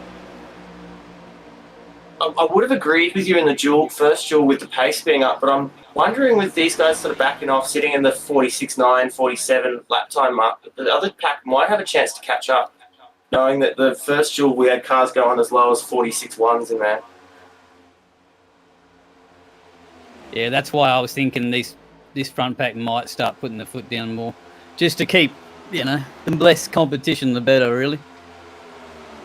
Yeah, I'd agree with you fully. I mean, not was for really us. good. It's really good in that first duel from a driver's point of view when it sort of broke down a bit and it gave us opportunity to play a few strategy games and make some runs towards the end. I think that second pack's actually broken up quite a bit and they're all too they're wide. still jockeying for position now. They're all slowing each other down. I mean, it means nothing until this first pit stop anyway. Something always happens within 2 or 3 laps after a pit stop usually. Yeah, right at the moment, Greg Spencer is not going to make the 500. He's a non-chartered car, so he's waiting for a yellow. Yeah, he's going to have to pray and hope for a yellow to get back into the contention of this race because he's dropped right off. Yeah, it's got to feel bad for the guy. Like, that's not really his fault if the car just sort of snapped on him on the exit. Hopefully, for his sake, we can get something to bring him back into it, try and give him a good chance to have a go at it, but it looked like he had a pretty fast lead before that. Just trying to check and see, Carl, you may be able to help us here. Who's actually set the quickest lap so far of the race, mate?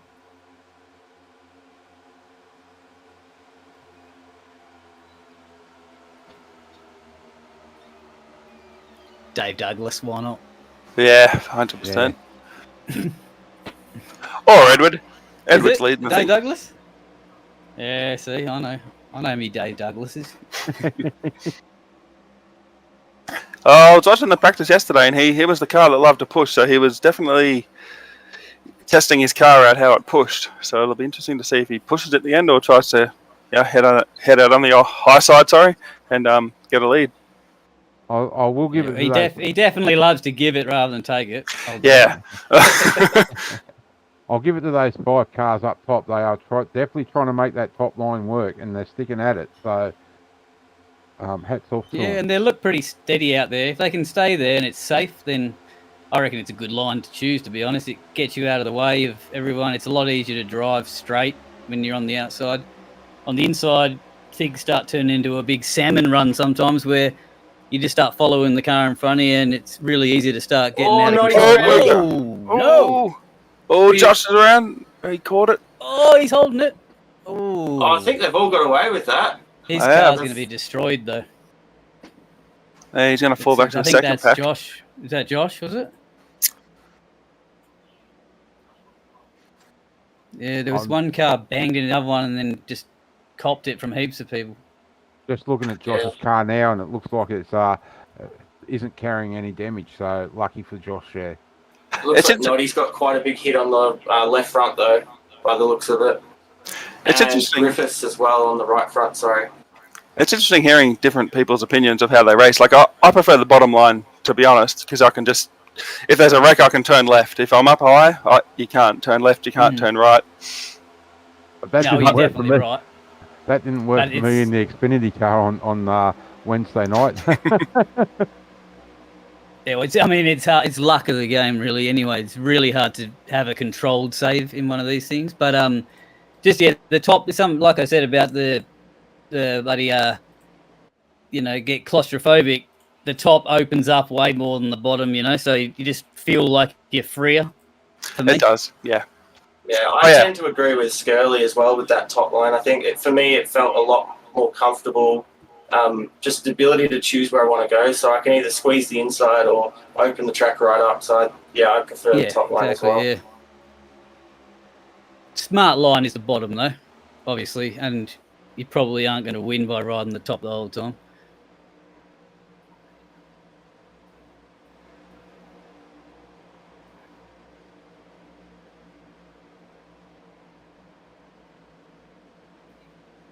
Yeah. Oh, sorry, Carl was just giving us some deep info there. We didn't realise that you guys couldn't hear him. So, Yeah, I'm just trying to look at Josh's, if he's got any damage. I can't see any on the car, but there might be. It didn't look like Josh, but I think Shane Bowen copped the hit for the most part by the looks of it, but because he's dropped right off the pack and he's almost lost the draft to the second pack. So what we're looking at here, ladies and gentlemen, is 11th through to 23rd. 21st. So this is a big group, and Ed Foster is still out in lead, leading the front group from position 1 through to position 7. Yeah, similar to the first race here. Everyone sort of settled into the positions they want to be in, basically. Well, maybe not the second pack, but the front pack definitely have.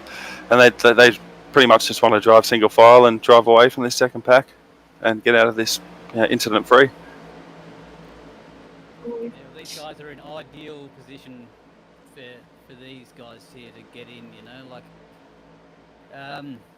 I'm still looking at Chris Purnell here. He's going to be really excited that he's first race back and he's right where he is, and Dave right behind him too. And I think they're working together quietly. I'd put money on Chris because he matched my lap time in qualifying, so that only means one thing. He's going to go and win this one. Sure. Yeah, he'd love to come back with a win. Oh, my money's on Chris. I'm going to go with Skirley, double down on that. I'd love to see him take checkered. You've absolutely put the curse on Chris, haven't you, boys?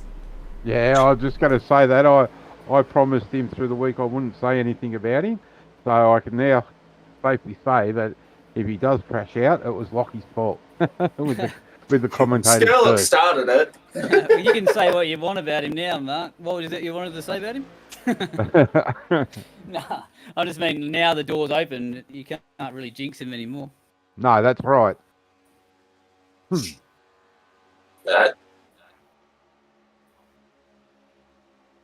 this third position.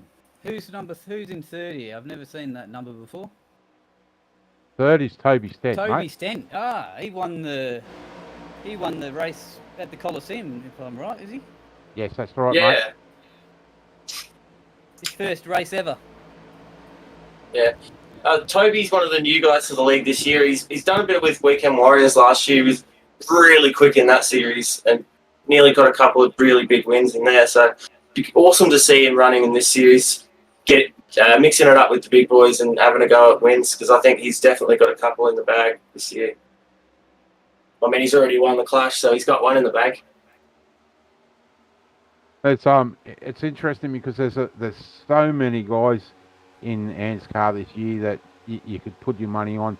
I'd have to say that coming into this race, there's probably 15 drivers that you could put your money on to take the win tomorrow night or tomorrow afternoon. Oh, for sure. I reckon more. You don't know who's going to win that race. Yeah. We'll have to see who I gets think- in through here first.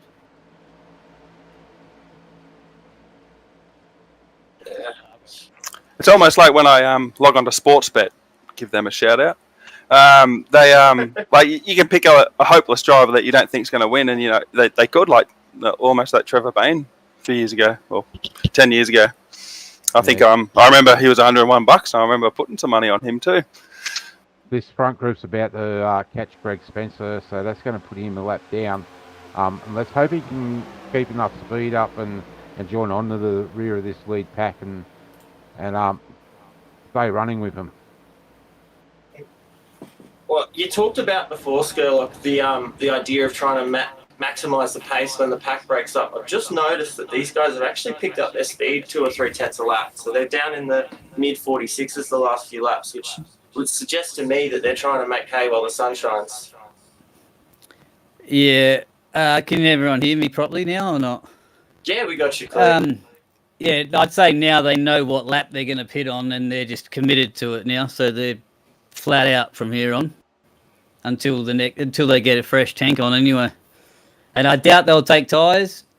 How you said before, some might take 2. That'd be a massive, like a bad decision, because coming out of the pits as you exit the pits, if you've only got 2 fresh tyres, it's so hard to drive that car out. So I'd be interested to see if anyone does try that and see if they loop it or not. Well, we had one car. Yeah, Phil Otto, was it? Yeah, Phil Otto only took 2 tyres and coming out of pit exit just outside the cone, he and looped it. But I do know that there you go. I do know That's what there was happens. some other teams that took 2 tyres and they got out all right. So you've just got to be really careful on getting that throttle down. Yeah, it definitely makes it another. It's a game within a game. If you do that to yourself, it's better to have no tyres or obviously all 4. But Yeah, it's almost something you don't even really practice. Just Nah, jumped on no, board with Riley Curtis in position 6, and you can actually see a good view out the front window there of what he's looking at. I noticed a couple of times that Dave's been blinking a little bit, which is probably not helping Riley there. Because every time he blinks, it loses a bit of draft, so that might be hurting that back end of that pack a little bit. But looks like they're holding on pretty solid. yeah, Dave did mention he's driving from an undisclosed location at the moment, different to where he used to race. So whether the internet might not be as top notch or not, I don't know. Let's hope he hangs in there. Yeah, I'd love to see how he can go at the end. Maybe get in behind someone. It's going to be hard to beat these Natari guys. They've been linked up really well at the front here. Yeah, it's going to be the Dave Purnell show. You wait. Up top, last couple of laps. Oh, Send it. For sure. they just look like they're just hanging back, just waiting for the opportunity. They're coming, what are we up, lap 30 now, so they're all going to stay single file and wait for these green flag pit stops, and then they'll start making their moves after they pit. That front group has opened up a big gap to that second group, almost 13 seconds. So there's a big gap there. I'd be interested to see if anyone's short pits. Because in that first stint, the guys that short pitted actually gained a lot of track position because we had that caution come out. So it's definitely an option to come down early. Yeah, maybe if you're in that second pack, you might want to try something. Yeah, that might be a good idea. You do gain a few seconds, like if you pit early, you do gain a few seconds on fuel if you can pit on the right lap. But yeah, it comes back pretty quickly with the draft.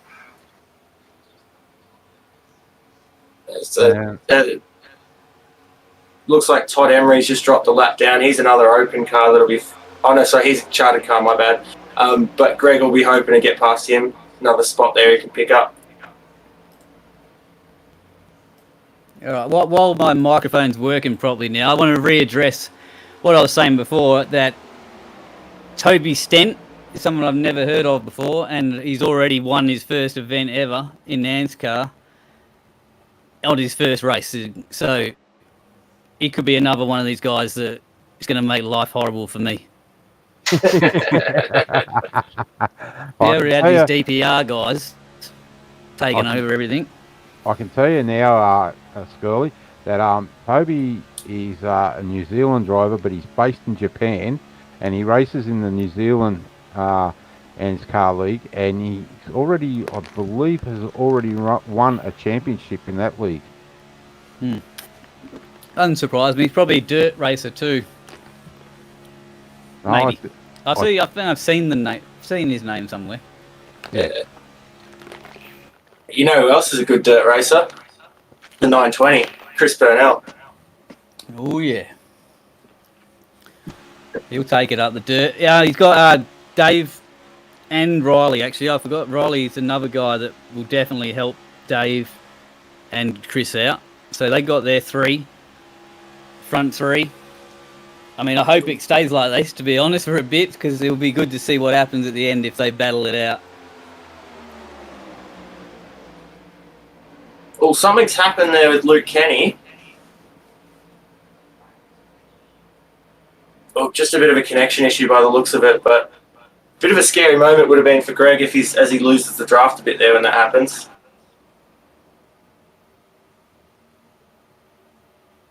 Modern technology, eh, boys? It's like the old $2 washer. If anything can go wrong. Put a man on the moon. Allegedly. Well, Allegedly. we may see some guys start to come down pit lane and fuel to the end of the race, so that because they're almost in that pit window now where they can fuel and get home. Yeah, none of these guys in the lead pack want to sort of jump out now. They're all on the line. They want to come down to pit road together, get some drafting buddies.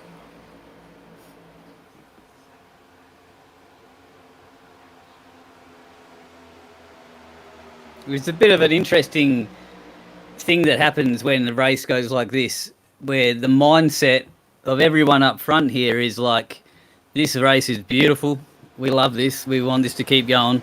And then you go to the backpack and they're wishing the most horrific things to happen to the people in the front. You know what I mean? Like they want anything 100%. to happen, so this race stops. So they'll try anything too to make something like that happen. Trust me, I've seen that happen too. So something will happen, I'm sure of it. And I think it's funny you say that because it's actually really reflected in the speed. The guys up front are really calm, collected. They've got a lot of pace. They haven't really changed their lap times. But you come back and look at the lap times of Mickelmore, Griffiths, and the guys at the front are there, and it's up and down like a pyramid. It's jagged lines everywhere. They're fast, slow, fast, slow. So I think you're right about that desperation, trying to make something happen. Yeah, what they really need to do, that second group, is just get into a single line, get through the pit stops, get in together, and get back out and really try and chase down that lead group.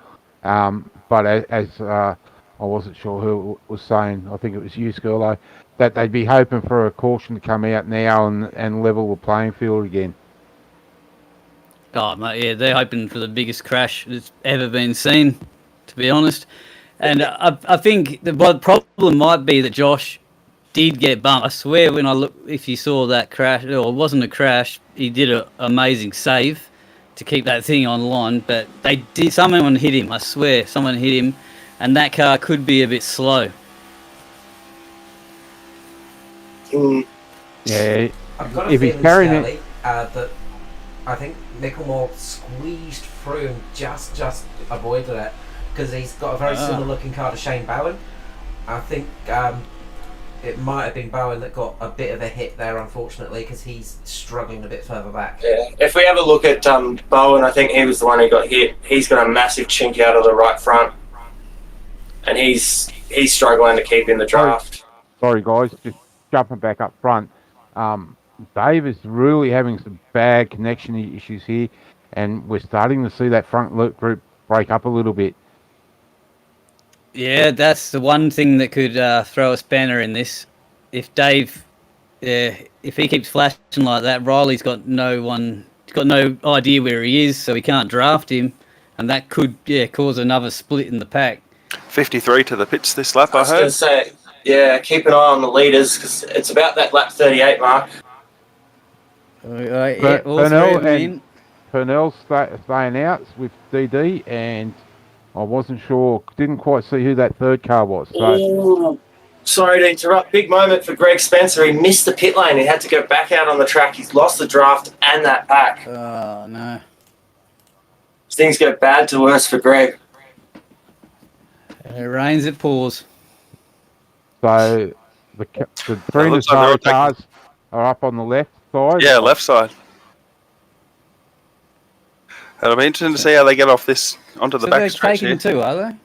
Yeah. I'm gonna actually prove not me all wrong. surprised because I noticed that the other two Natari cars in the first duel also took two left sides. But that was under caution, so it'll be interesting to see how they go. Oh. Okay, well, I've got to be honest, I haven't driven this car in a long time, so... Oh, yeah, I saw that. Possibly these cars, like you said, are getting a bit loose, and they need to get these tyres because the car's actually getting loose in the middle of the race. Yeah, well, if it's the left side wearing out like ours was, then for sure I can understand why they'd be putting that on. I noticed Riley here's taken 4 tyres and so has Dave. So there's a difference in strategy there.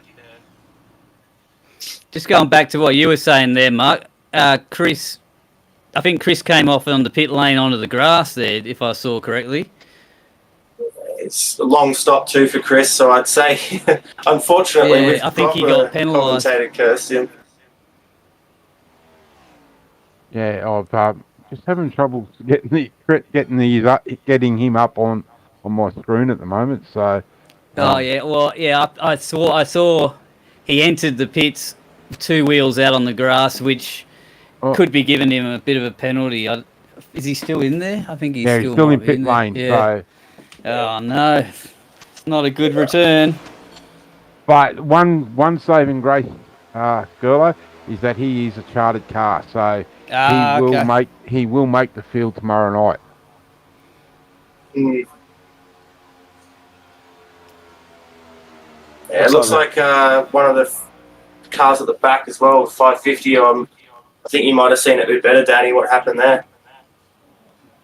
I'm not sure what happened with the 550. I'm just looking at the top 3, and they seem to have gotten back together, and they're going to drive away from the rest of the field. Yeah, they pulled a big gap here.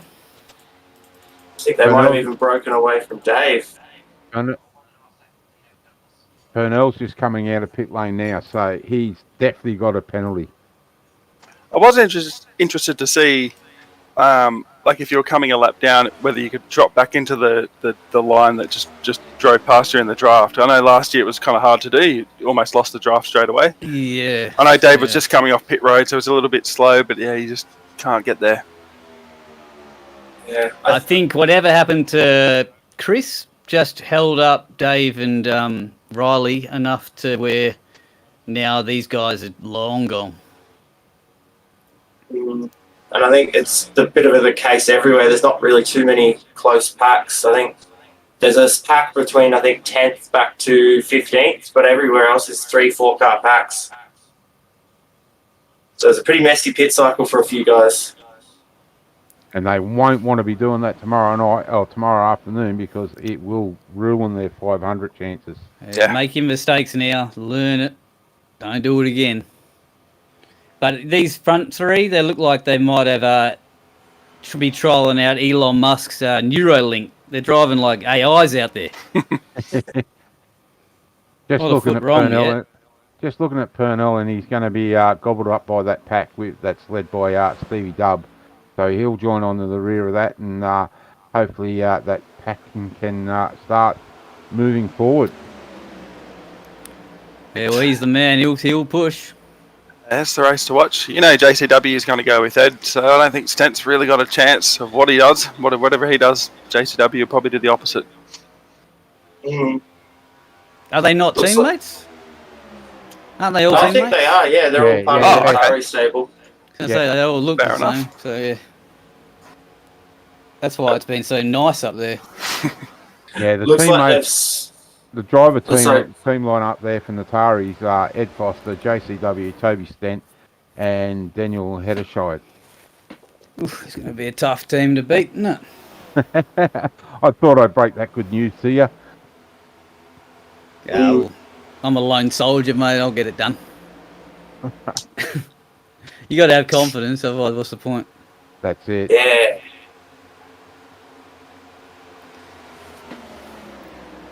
Looks like the pack about Knight's down, starting to catch on to the back of McLeod and Micklemore. So might have a nice big pack here soon that might actually have a chance of catching the leaders. But it's going to be down to if we run out of laps or not, I think. They got the numbers, I tell you, they got the numbers, but they were sort of had this before where they didn't really get organised. They've got 30 seconds down. I was saying it might have been because of Josh's car, but I was wrong about that. Apparently Josh's car is fine, so it's going to be quick then. So he might be the man that should be in the lead of that pack, to be honest. Yeah, well, this is pretty much the race. Like he needs to stay where he is to make the 500. They're going to be pushing. They're going to be pushing. So wait for this yellow, boys. Wait for the yellow. We'll definitely spice it up if we get a yellow here. It's a huge difference, though. 30 seconds. Oh yeah, guys, it can come down pretty quick, but I mean that's a big one. So guys, we've got 5 cars that are laps down. Christian Toch is in the lucky dog at the moment, and he is not a charter holder. Greg Spencer is also a lap down, not a charter holder. Chris Purnell is a lap down in 22nd. He is a charter holder. Todd Emery, just trying to find. He's a charter holder. So okay, so both Chris and Todd are safe, and Shane Bowen is not a charter holder. So those 3 guys that are not charter holders, Christian, Greg, and Shane, may have their night and their 500 done. Oof. Yeah. Not ideal for those guys. It sucks anytime you got a DNQ for a race, but for a big one like this, it probably hurt quite a bit for them. The heart goes out to them for sure. Paul Jackson and Chris Purnell's just jumped to the high line in that second group and are going to try and get that run there, but there's only 2 cars up there, so it's going to be hard for them. Yeah, they might be starting to think about their own race now. It's like we got to get up there to 7th place with Micklemore if we can make this Daytona 500 field. So the race at the front. He's pushing. I've been on the front of one of his pushes before, and tell you what, they're good. Well, he's one of the best at it. Him and Dave, probably some of the best pushing you get around. Interesting moment here, though, just to interject. About 4 cars are about to drop off the lead lap here, so it's going to make that race down for 1 lap down a bit more interesting if we do get a yellow here. Yeah, and I can tell you also, guys, that Paul Jackson is not a charter holder.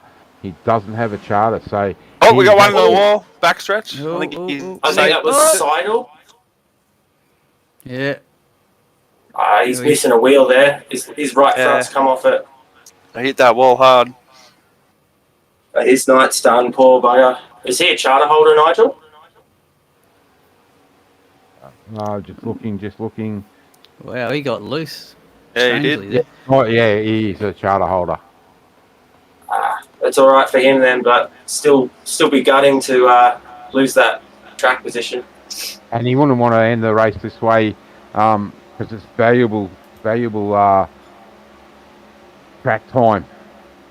Yeah, it is. And it also comes back to something Danny G mentioned at the start, with the way that this car drives in the modern NASCAR. Track position on a super speedway is a lot more valuable than it ever used to be. Yeah, it's really hard to actually. You got to have coordination with other people to make moves now. It's not, you can't just run it up the middle like we used to be able to do. You know, it is hard now, definitely. And like, it's only 10 laps to go. So, is it 10? How many laps have we got? Yeah, it's about 10 to go. Yeah, to know you just lost the rear end off turn 2 at night is not the greatest confidence coming into the Daytona 500 during the day. Yeah. All right, this stuff's going to get crazy now. You watch this second pack. You're going to get desperate. So in that second pack, we got Josh Micklemore, non-charter holder. It's the 48 of Be 84. 84, sorry. Glenn McLeod, not a charter holder. Stevie Dubb, he's a charter holder. Luke Trahere, is a charter holder. So those guys are safe. Paul Jackson isn't a charter holder, as I said before. And then we've got number 5. Scotty Griffiths. Griffith, I believe he is a charter holder. Chris Purnell's a charter holder. Gary Willman. Gary is not a charter holder. Gary, I haven't seen Gary today. Where is he? Oh, there he is. So he's not a charter holder either. So he really needs to get a move on a little bit and try and get a bit further up in this field. Yeah, the second pack's going to get pretty feisty soon, I think. Yeah, well, I think that's your race for the 500 for sure, because there's it is. Your cutoff is in there, I'd say, because I think there's about 6 cars that can go through, and there's more than that uncharted in that pack. As I think there's some moves starting to be made now. Yeah, they're going for it. They're starting to realise. 10 laps to go. Yeah. What's happened to poor Noddy? He was doing well earlier. Oh, he's got a bit of damage on the car from when he hit Bowen on the left front, so he'll probably be a bit down on the speed there. So he'll be just trying to hold on and get a half-decent starting position if they all have a big wreck. Well, Noddy, again, a good thing for Noddy is that he is a charter. So he's in the 500. So what's the deal with the charter? I mean, I'm a charter member, but why didn't everyone else get one? Is that because they were too late? There was only a certain amount of charters offered. So I think by memory it was 30 charters offered. I was going to say, come on, fellas, don't be tight. Jesus. Yeah, big move there from the outside. That's going to hurt that line. Oh, they're crashing. They're out of there. Bang. We will see a yellow, I'd say. No, stay green, but I think there's cars with big damage, though. That was a big one. So I would say that is Paul Jackson and Gary Willman's 500 hopes over. I think Chris Finlay's been hurt with that too. He's got caught in that. Oh, that is incredible that didn't crash and bring out a yellow. Paul Jackson hit everyone from all angles and brought himself straight again. Pinball wizard. I'm surprised there's not wheels hanging off. That's very lucky for a lot of those cars. Oh, that's the worst case scenario for the people they get all excited. You get really excited thinking, yes, the yellow's coming, the yellow, and then it doesn't happen. It's like it's a shot to the gut. It's like Purnell's going to drag Trahere and Williams around the outside of this little pack here and take the lead. Stevie's getting hung out. Oh, and Gary might be done there. He's in the lane. Ooh.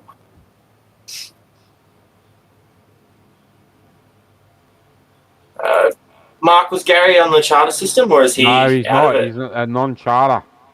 Oh, night over.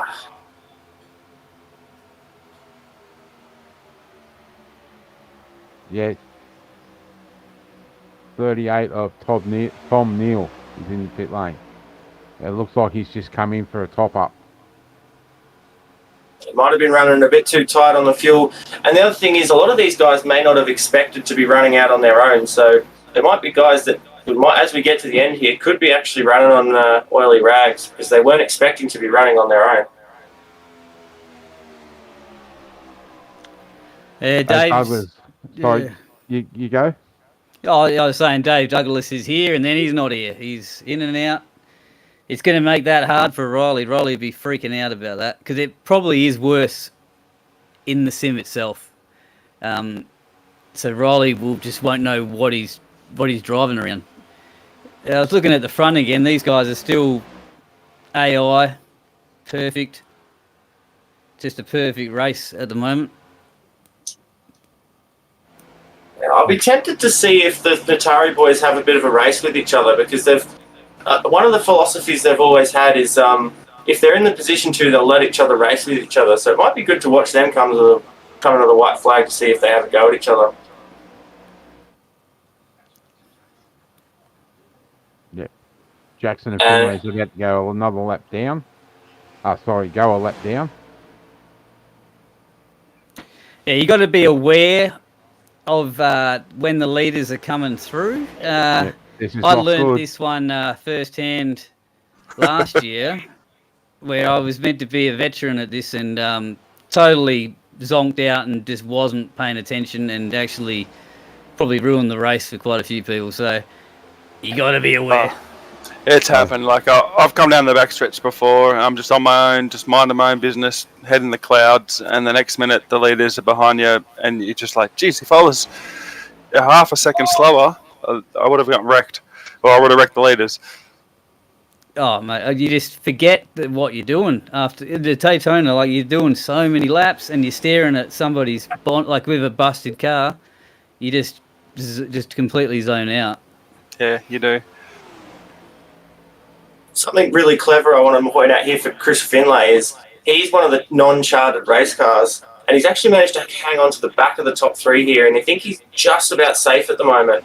And Paul Jackson is falling off, so he might actually lock himself in here by being just a bit cunning and getting onto the back of JCW here. Yeah, well, Chris Finlay's in 12th and Paul Jackson's in 13th. And I do believe that they are probably... No, Christopher Tomlin isn't a charter holder. Just trying to go through my list.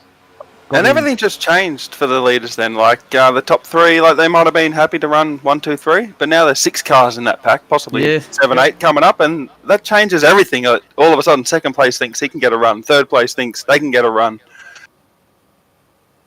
And the other problem is Finlay and Jackson may well be racing for a spot in the 500 here. So do they want to risk getting wrecked out by those guys here and lose their really good starting position? Go for it, I reckon.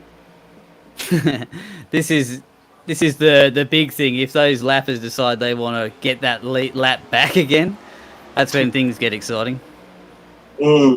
As I think Tomlin and Griffiths are also dropping down a lap here. And Tomlin is also non-chartered, so now we've got 3 cars there fighting for a spot in the 500. But we know everyone's nice in this league. We all know each other. It's not going to be like that. Yeah. Unfortunately. I don't think the lap downs are going to go up and try and give the leaders any trouble. Nah. Look, I'd say Chris Finlay and Paul Jackson are definitely through to the 500. Sitting in 12th and 13th. I'd say the first person that's as Tomlin and Scotty Griffith get into each other there. And I think that's it. I believe the checker flag has just flown, and Ed Foster is your winner. It had, firecrackers on the backstretch. Back to the second pack. Who have we got? Luke. Chris Purnell. Carlos McLeod into the yellow line there. Oh, this is going to be an interesting finish here. Oh, they're chopping and changing back there. So I think Mickawall's made it. Yeah, Josh will make it in 7th place. Got to give some credit to Paul Jackson there for that car even being able to move after all the contact he was making earlier on. Yeah, it was a big hit. He had a few big hits. Still flying that car. So yeah, we're interested to see at the end here when we tally it all up, see who actually made it and who didn't. Oh, here comes Ed, burning those tyres down. Blow up a motor for the mechanic tomorrow. Have to put a new one in. I don't know about burnouts for a dual race. It's not for points, is it? No, you don't do that. Settle down, Ed. You've been there before. Mate. You're a 2-time champion, Ed. What about the guy doing the lawn? He'd be spewing. He's now got to prep that for tomorrow, and Ed's gone and torn it up on him. It's good to see. Bit of passion out there. Every race matters, whether it's points or not. You want to be on top. I'll run through the top 10 really quickly. Ed Foster, Toby Stent second, JCW in third, Riley Curtis in fourth, Dave Douglas, great run for him, finishing fifth, Luke Trahair in sixth, Josh Micklemore in seventh, so he secured a spot, Stevie W. Williams in eighth, ninth is Glenn McLeod, and rounding out your top 10 is Christopher Finley. So I say some of those guys have definitely secured a spot. Well, I'd say Gary Willman, Nigel Safe, his charter. Shane Bowen, I don't think he was a charter holder, so I think he's 500s over. So,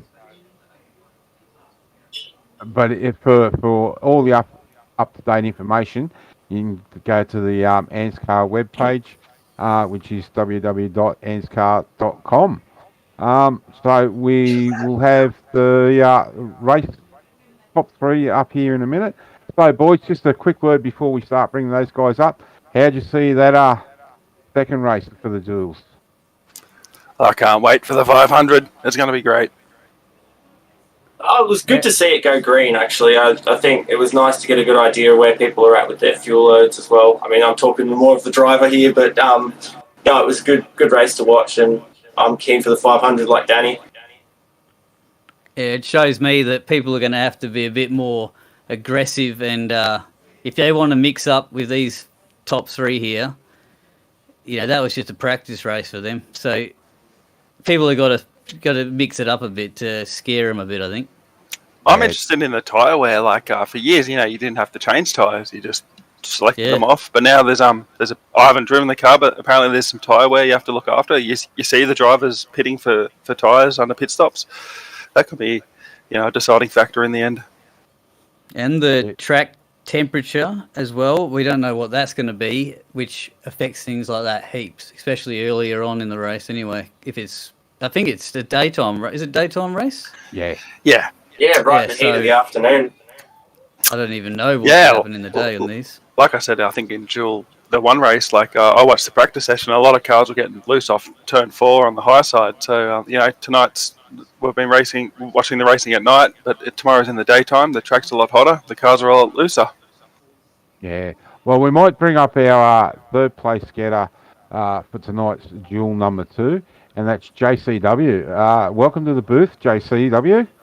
Yeah. Thanks, guys. How are we all doing? Yeah. Oh, we're good. There, we got a big field in the booth tonight. Got an all-star lineup in the booth. It's fun watching you, man. So, mate, Thank you. Great race there. You ended up in third. Was that the plan, or did Toby just get the jump on you in that stop? Or Yeah. Toby just got the jump, really. Yeah, because I did take it a little bit cautious because it seemed like Ed had a little bit of trouble getting down because we coordinated. He'd go a little bit closer to the wall, so he had a little bit of trouble. So that checked me up a little bit, and that's the reason why I just came out in third place. But it's just a bit of a learning experience for tomorrow. Yeah, definitely. So, mate, it's going to be a great start with the three of you lined nose to tail. Yeah, well, man. I mean, we can't forget that we've got a DPR car in front of us. So but we're feeling pretty happy with where we are and what we've done, and we'll just roll off on Sunday and hope everything goes to plan. Yeah. Well, mate, congratulations on third place tonight. And we are all on the edge of the seats for the 500 tomorrow. And we all wish you the best of luck, mate. Yep, no worries. Thank you. I want to hear you screaming tomorrow. Yeah, well, I've won this race before, so the scream in agony, though, not in happiness, in sadness. In pain. Yeah, okay. I'll see what the chef cooks up. All right, good JC. Race, guys. Good race. Yep. We'll see you tomorrow, and hopefully we are talking to you at around 5 o'clock tomorrow afternoon. Excellent. Thank you, guys.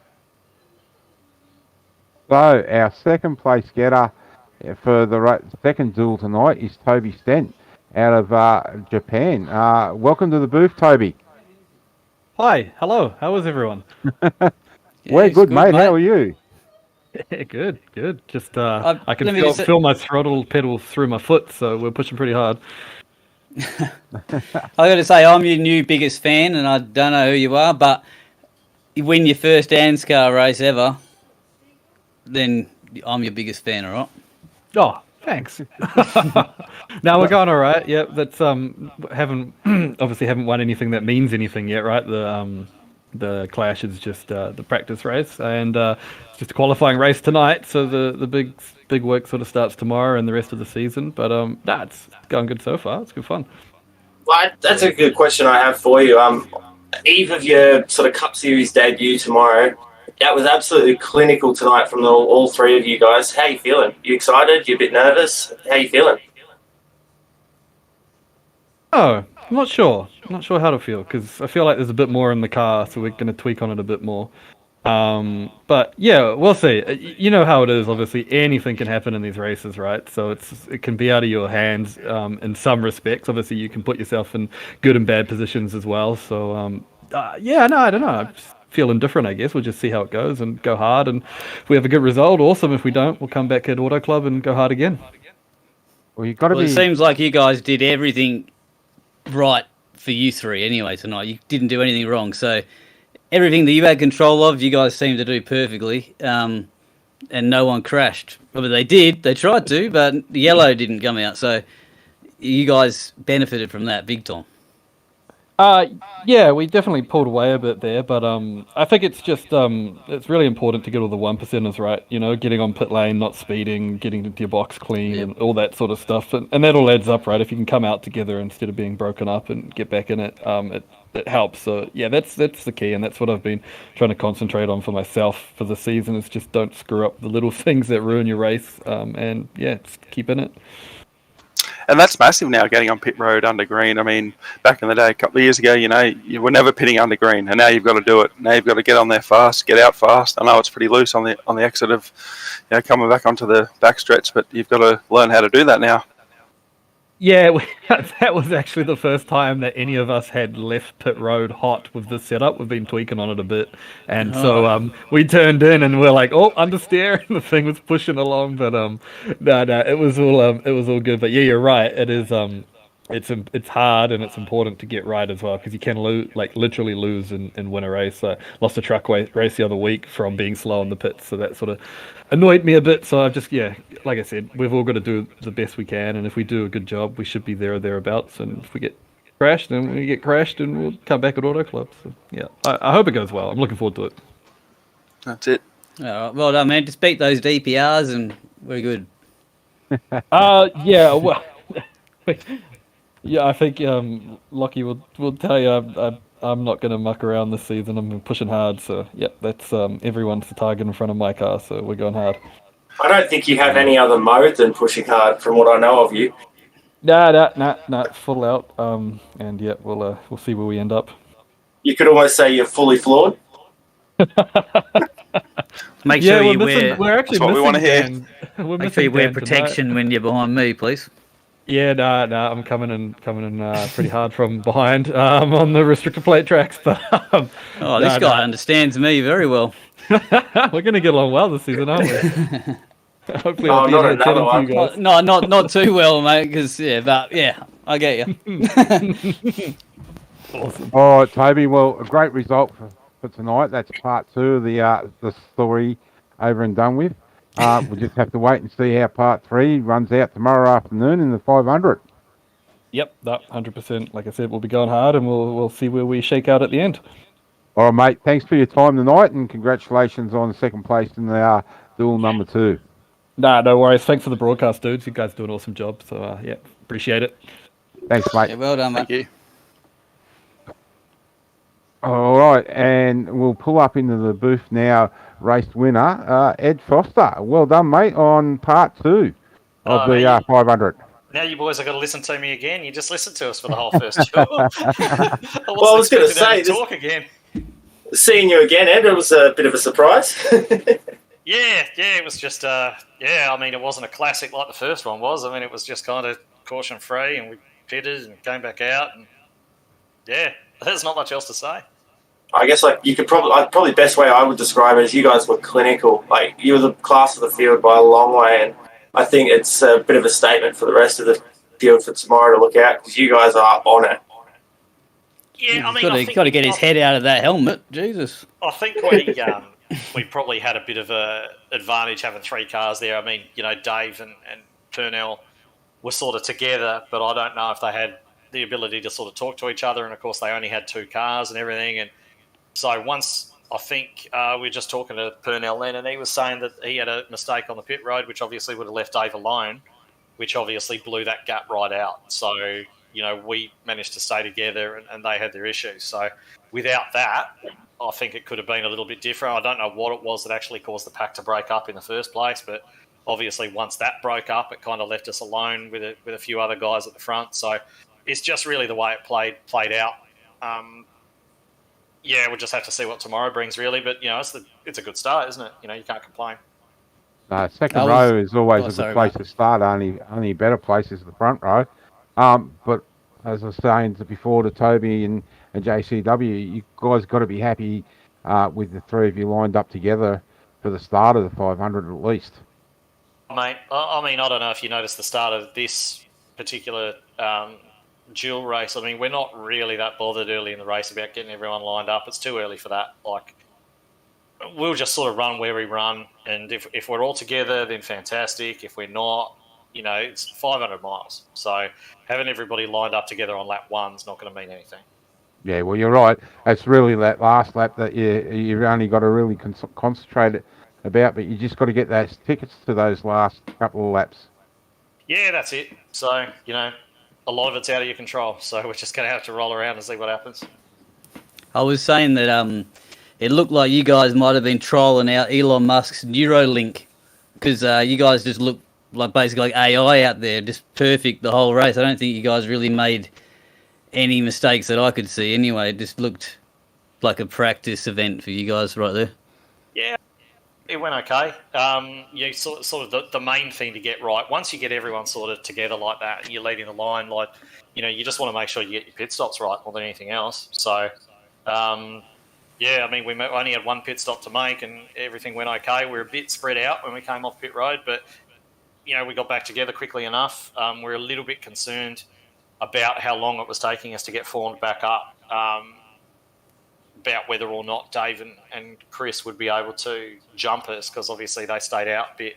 So, in the end it worked out. But, that was probably the biggest thing that we had to get right. And what was those 2 tyres like coming out of the pits? Fine. No problem at all. Yeah? Yeah, we didn't have an issue. I was fairly cautious, though, and I could sort of, because I did end up getting out of the pits with a bit of a gap to the guys behind me, I really didn't push the limit coming out. I probably gave away about a second and a half there or something like that because I was a bit wary of it, but at the speed that I was going, it felt okay. All right, cool. Well, one more question is the fact that you guys are changing tyres, that's different from last year. That's different from many years. Like normally you either change 4, which is rare, or you change nothing. But the fact that everyone was changing 2, car must be getting loose out there, is it? Points? Yeah, it definitely is. There are, you can have a completely stable car. You can make it drive like a Cadillac if you want, but it will be slow. So, you've got to wheel it a little bit, and there's a couple of points that it gets a little bit sketchy, and it really depends on what the air's doing, where everyone else is in relation to you. But, there's certainly tyre wear, definitely. Okay, beautiful. Well, thanks, Ed, for joining us here tonight, and good luck for tomorrow's 500, mate. Yeah, looking forward to it. Should be fun. I only get to do this. See you on row 2. It'll be good. Yeah, good luck. Thanks, mate. All right, we'll drop Ed back down there. And, good boys, thanks very much for joining us tonight. Bill.